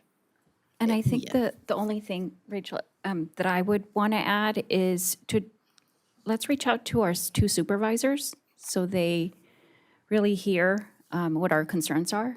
I think that would be helpful. Yes, that would be so noted. Good. Okay, so staff, do you have the direction? We can learn that. Okay. Thank you, everyone. All right. Took us a while to get there. We're going to adjourn. We've got a closed session item, but we're going to adjourn tonight in the memory of former city manager, council member, and mayor James William. I didn't know his first name was James. James William Bill Little. And with us tonight, we've got Mayor Emeritus Charlotte Craven that's going to kind of give us a little timeline and talk a little bit about the life and times of William J. Little. So, Charlotte, you're always welcome here, and thank you very much for making these comments. And we appreciate your patience. I'm sure you've been through a few of these as well. Just a few. Before you can understand what Bill Little did for the city of Camarillo, I have to set the stage and lay a little bit of groundwork. In 1986, the city's investment officer began to make extremely risky investments. We never learned why, but the investments were highly leveraged and not according to the city's investment policy. The volume of trading was tremendous. In one 8-month period, there was $1.6 billion worth of trading with our money. That's billion with a B. It came to light in late 1987 when we were in big trouble when the city's checks started to bounce. Although the monthly finance reports indicated that we had $24 million, a special audit reported in May of 1988 said that we had $250,000. However, that auditor did not normally work with cities. About a month later, a developer requested a refund of his security deposit. An investigation after that showed we were $6 million in the red. By July 1988, we were without a city manager, a finance director, and an investment officer. Assistant City Manager Larry Davis took over, and we council members did what we could. We promised our staff that we would maintain positions and benefits, but we could not give raises, even though they were the ones out there with the public hollering at them and yelling at everyone who'd listen, from customer service employees to meter readers to street workers. We were grateful that staff supported us and didn't quit, which allowed the city to continue to provide services to our residents. The council appointed Councilmember Sanby Bush and me to an ad hoc city manager committee. We interviewed 3 executive search committees and recommended the council hire Norm Roberts, who had just formed his own company. We were his first customer, and he spent lots of time with us for a very reasonable fee. Surprisingly, we had 250 applicants, from which Mr. Roberts culled 25 for the committee to review. We selected 5 for the council to interview on September 24th. The night before, we each received 5 bios, and I noted there was not one bio for one candidate, but there was one for a Bill Little, who had not even been in those that Sandy and I had reviewed. I called I called Norm Roberts. He said one candidate took another position, so Bill had called him and really, really wanted to interview. So he was added as the last interview. Wow.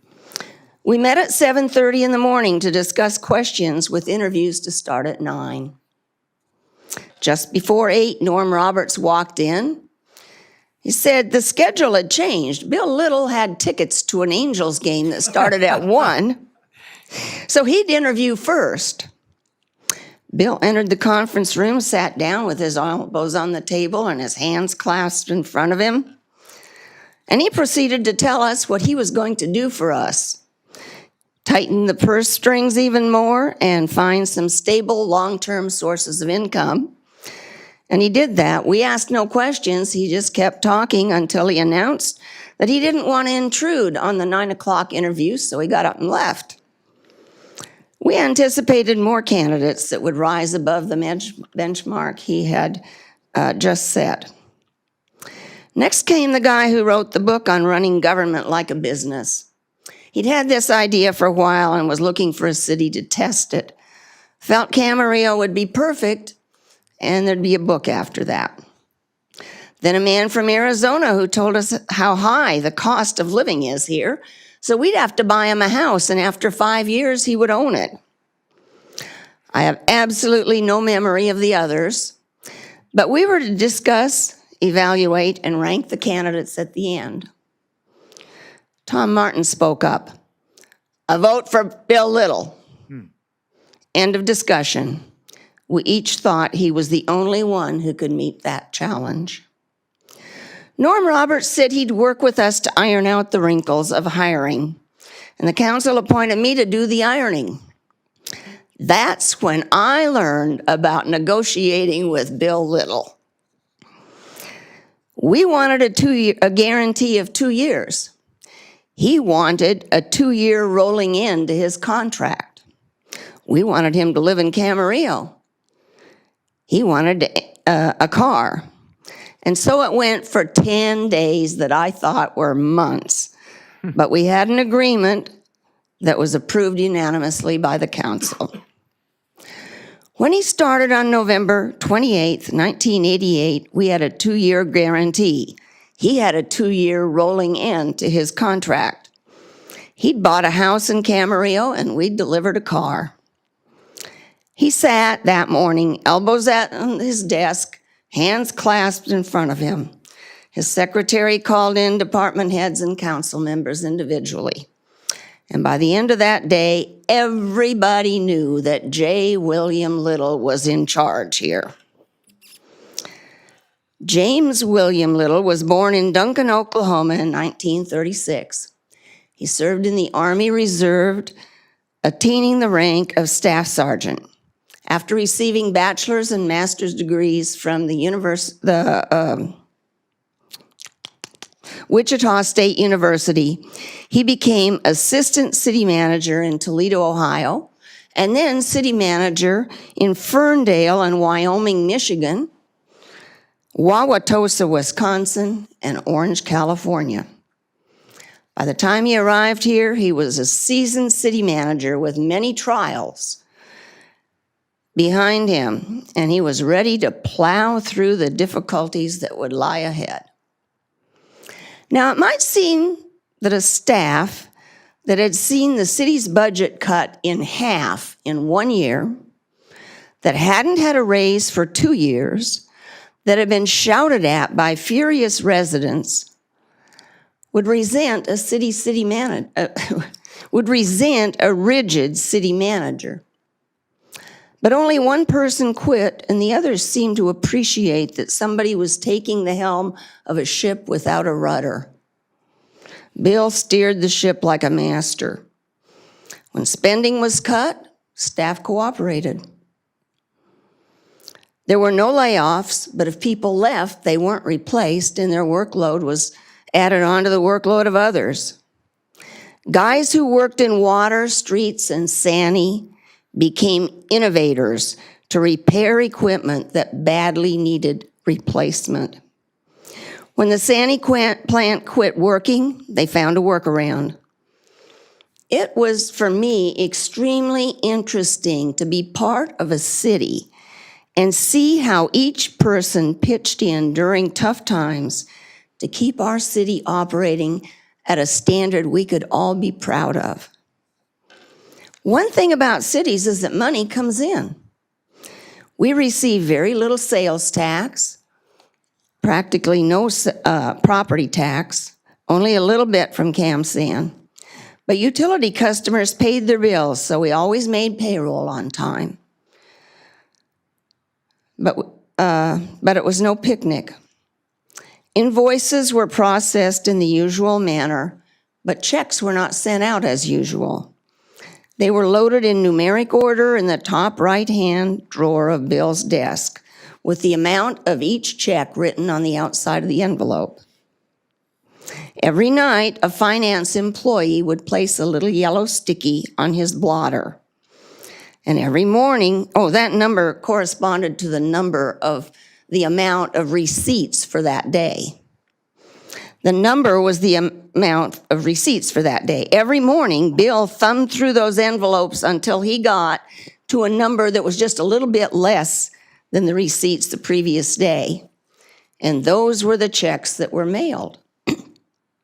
We paid our bills late. Our creditors seemed to understand.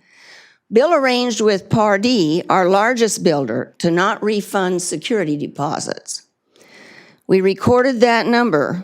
As they turned in plans for new phases, they would not pay developer fees, and we would subtract the amount of those fees from the amount that we owed them. Bill hired Anita Bingham as finance director. Together, they set out to solve our problems, developing the most rigid finance and investment policies in the state and going from there. It took 3 years, but under Bill's leadership, we did it. I remember the day in July 1992. Bill came into my office. I was the mayor. He laid the latest finance report down on my desk and said, "Charlotte, we did it. We're even with the world. We're no longer in debt."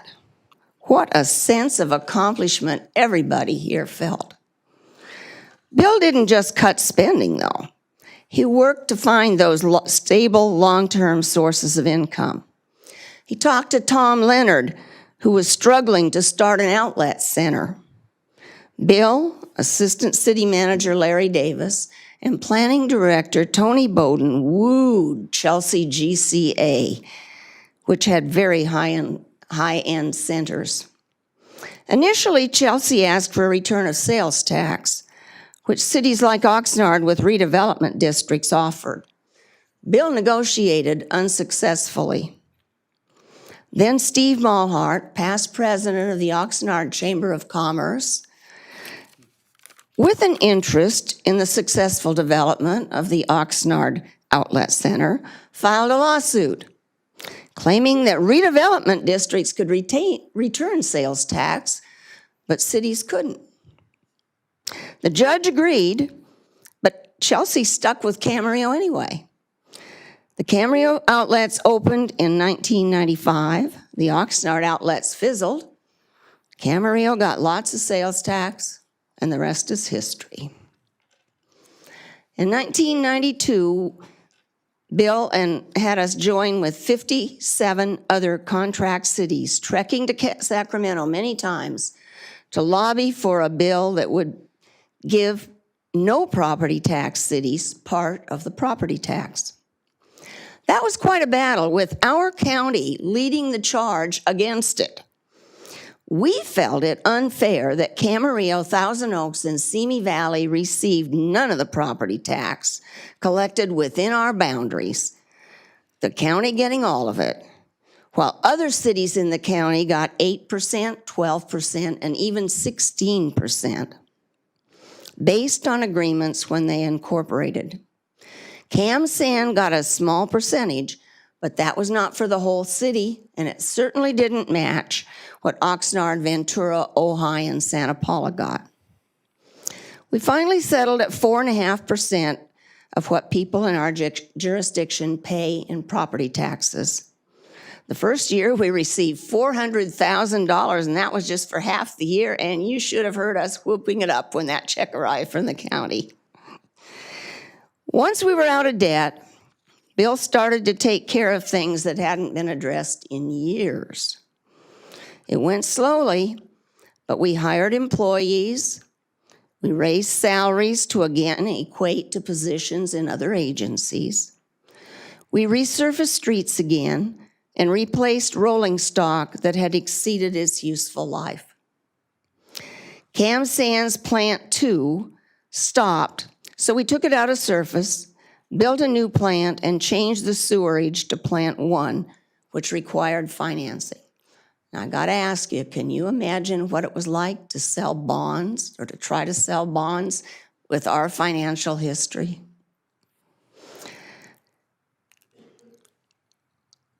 Bill, Anita, Stan Daly, and I flew to New York.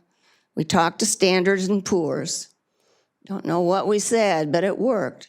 They gave us a rating, and all the bonds sold the first day. Then the police station in Old City Hall. Well, we knew it was crowded, but we had no idea how bad it was until the paper ran a color picture of officers holding an umbrella over their heads to complete paperwork when it rained. I remember that. Poor Bill. It was a multi-year game of catch-up, but Bill and Anita were marvelous. It wasn't all work and play, though. Bill and his wife, Mary, became integral parts of Camarillo. Bill was president of the Rose Society, which donated roses for the corner of Constitution Park. Mary joined the board of Camarillo Hospice and several other clubs. Bill was on the board of the Boys and Girls Club. They attended Padre Sarah. After retiring, he was on the Camarillo Ranch Foundation board. Whenever there was an event in town, the Littles were there. Bill Little served as city manager of Camarillo for 12 years and as council member for 4 more. If he had a fault, it was not being able to let go, not being able to start spending on anything other than absolute necessities, wanting a rainy day fund of 100% of almost every budget item. Well, he negotiated with the council and settled on 50%. He did not want this city that he had grown to love, that he had put his heart and soul into, to ever again experience anything like it went through from 1986 till the mid-90s. When another downturn in the economy came, Bill wanted Camarillo to soar financially. When he left, we didn't have an embarrassment of riches, but we sure were in better shape than we were when he arrived. I believe there's a right person at the right time for any job, and I believe that Bill Little was the right person at the right time to solve Camarillo's financial disaster. May he rest in peace. Thank you, Charlotte. If you wouldn't mind staying a little bit, I think council members and maybe some staff would like to have some comments as well about the life and times of Bill Little. So would anybody like to start off today here? David, would you like to start us off tonight? Bill was a mentor to a young sheriff's captain and then sheriff's commander. I met him in 1995 when I was assigned to the Camarillo station as a captain. And then I had the privilege of being interviewed by Mr. Little when they were looking to select a new police chief, along with then Mayor Kevin Kildee. Now, I didn't win Bill over as easily as I did Kevin, because when I met the mayor, I walked in and he saw the little label on the inside of my suit coat that said Bob Kildee's Shop for Men. Bill was hard to read. When you really wanted something and he's the one you had to impress, he was really, really hard to read. 3 of us from the sheriff's department were given the opportunity to interview, and I gladly and luckily was picked for the position. One of the first incidents I had with Bill after I was the police chief was a disgruntled couple of parents with a disgruntled city council member because deputies pulled a gun on their children, and it was absolutely legitimate at the time. But the dad started berating me, yelling at me, and we were in Mr. Little's office, and he put his elbows on the table, folded his hands, and said, "This meeting is over. nobody talks to my staff that way. We're done. And I thought, boy, this guy's got some gravitas. And he stuck up for us, and he fought for us. And I really had the pleasure of getting to know Bill even more over the years. After he retired as a city manager, going to Dodger games with him, even though I'm not a Dodger fan. I'll tell you one thing that scared me about Mr. Little. He was not a safe driver. He was a scary driver. So every time we went somewhere, and I know my predecessor, Craig Husband, had the same experience. Every time we went somewhere, we offered to drive, so Bill didn't have to. But after Mary died, I had the opportunity, along with Craig Husband, to pick up Bill and take him to lunch and visit him when he was at Alma Via, and I know he appreciated it. His family did. I got a phone call from Connie, I think it was, to let me know about Bill's passing. We kind of encouraged Bill to move back to Wisconsin, where his 3 daughters were. I missed the, once or twice a month lunches with him, but I'm glad he got to spend his remaining years with loving daughters close by. And Bill will be missed. Bill will never be forgotten in this city. I think he used to prune the roses out there during his lunch break, didn't he, Charlotte? Probably. Yeah, because I used to see him out there pruning roses when I drive by. He loved roses. Yep. So Godspeed, Mr. Little. Camarillo will miss your physical presence, but your impact on the city won't be forgotten. That's good. Anyone else like to say anything? Martita? First of all, Charlotte, thank you so much for being here and for your patience. We had a very long agenda item, and I really appreciate This was you. nothing. We used to go till 2 o'clock in the morning. Oh, well, thank you anyways for being here and for putting this together for not only council, but for our entire community to hear the history, which is so, so important. I did not have the opportunity to really know Bill other than I met him at Padre Sarah Parish. Councilmember Tremblay, you introduced me to him, and that was more towards his end of life. So just hearing all the impact that he has had and he had and continues to have, because we truly would not be here without his work. I extend my gratitude and my deepest condolences to his entire family. And I would want the family to know that we are so appreciative of his life and of the time that he dedicated to the city of Camarillo to be where we are now. Those are nice, yeah. Anyone else? Susan? I didn't know Bill very well either. I met him probably when I got elected. But I've heard so many stories, and I really appreciate you being here, Charlotte, to tell the whole story. I left out a lot of years. I just talked about till we recovered. Well, I appreciate that. I could have gone on for another hour. I'm sure. I'm sure there are many more stories. But as Martita said, we wouldn't be here where we are in such good standing today if it weren't for his work. We stand on his shoulders, and we continue the work and hopefully honor his work with the work that we continue to do. So thank you for being here, and may he rest in peace. That's nice.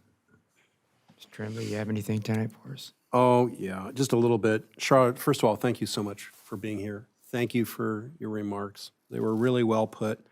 I had the privilege of Bill's friendship for many years before I was ever elected to this council, and Kathy and I knew Bill and Mary through Padre Sarah Parish as well, as many of us on this dais did. After I went on to the city council in 2016, Bill and I stayed in touch frequently, and we often had coffee. You didn't say you beat him. I left that out, but it was but that campaign was I'm very proud of it, and very proud. It was a very positive campaign involving Kevin and Bill and I and 2 others. And Bill and I stayed in touch frequently after that, and We had coffee. I thoroughly enjoyed our conversations. We talked about a bunch of different public policy issues, as you would suspect we would, especially those that involve the city. I sought his advice on many items. He was thoughtful. He was gracious with his time, and his advice was sound. And some of the characteristics that you described, Charlotte, are right on point in terms of Bill's focus. He was, in many ways, like Councilmember Tennyson, a mentor for me as well. I'm grateful for our friendship. I'm grateful for what I would describe, not only based on what you said, Charlotte, but what I know Bill, for his extraordinary leadership for this city. Susan's right. We stand on his shoulders and shoulders of some others, including the speaker at the dais, or a speaker at the speaker podium right now. But here's the take-home message. He dedicated his professional career to public service and this city. And every one of us who are here and every one of us who live in the city and work in the city are a prime beneficiary of his efforts. So your remarks really painted the picture well. Many thanks to you. Bottom line, he's an icon. And we would not have the city that we have today but for Bill, hands down. So thank you to Bill. Thank you to his wonderful family for sharing him with us. I received a call from Connie and Liz, his wonderful daughters. Sad news telling me of his passing. I'm going to miss him, and my deepest condolences to his family. Oh, that's nice. Thank you, Mr. Mayor. Yeah. Couple of comments from me. My indoctrination with Bill Little, my first campaign was a really tough campaign. There was a lot of candidates. The newspaper was very, very, prevalent then, and I didn't get the endorsement of the newspaper or anything like that. So I was lucky enough to win along with Bill Liebman. And the next day, I got a call at 7 in the morning, okay? And I hadn't even been sworn in yet, keep in mind. So it was Bill Little, and he says, Kevin? And I said, yeah. He says, City Manager Bill Little. I said, oh, how you doing, Mr. Little? I know your stepmother, and I know your dad. He says, what time do you get up in the morning? And I said, well, Mr. Little, you kind of woke me up. I get up at 7 o'clock. And he says, great. He says, I want you here at 8 o'clock. Today, 8 o'clock. I said, okay. So I go down to city, 8 o'clock. And he takes one look at me and he says, I'm going to bring you up to speed real fast. I've got Tony Bowden with me, and we're going to go out and we're going to visit the sand plant. Never knowing how Bill drove. So I got in Bill's car, we drove out to the sand plant, and I have never been so car sick in a car in all of my life. And I got out, and it must have been 30 different shades of color. And Tony Bowden came up to me and he says, I forgot to tell you, when you drive with Bill, you put your seatbelt on really tight. This is okay. So Bill could be a little bit intimidating, and it took me a while to kind of get comfortable with Bill, but he took me, I'll never be able to thank him enough for taking a real person that, really inexperienced for this job under his wing, and other council members too, and other staff to really show me the ropes. And Bill showed me the ropes, and we became really good friends. And we would go out to breakfast with council member Don Wanch too, and Bill Little, and we became really good friends in Charlotte. Wauwatosa, we could have a whole, night about Wauwatosa. God, I learned more about Wauwatosa than I ever wanted to know, but Bill's never memory heard of it was always before. good. I'd never heard of it. That 18 council members in a crazy situation. Aldermen, 18 aldermen there. But I have to commend Charlotte and the council. Right, absolutely the right person for the right time to do the right job, and his legacy will be here forever. And, I personally am going to miss him. A lot of us up here are going to miss him. Mayor Emeritus Craven's going to miss him, along with the other council members too. And he was quite a guy. And if you like Camarillo, you can thank Bill Little for a lot of the reasons why Camarillo, in my opinion, all of our opinions, is the city that he is. And Charlotte, thank you so much. When I gave you this call to do this, it's really, really meaningful. I think you probably knew him as well, if not better than most. So thank you, Mayor I Emeritus. just want to say one thing. He would never allow that name up there. It was J. William. If you look at any documents he signed, it was J. William. I asked him one time what the J stood for, and he wouldn't tell me. Sounds like Bill. Thank you, Mayor Emeritus, for being here. I appreciate it. So with that, we do have the continuation of our closed session here. Do we need to make any more announcements? Do you foresee an announcement after this, or would we want to wait on that? No, I can just indicate that we did go into closed session on the third item on the agenda for exposure litigation. There's no reportable action for that, and you're going to recess to the other two items. Okay, so we are now going to recess into the closed session.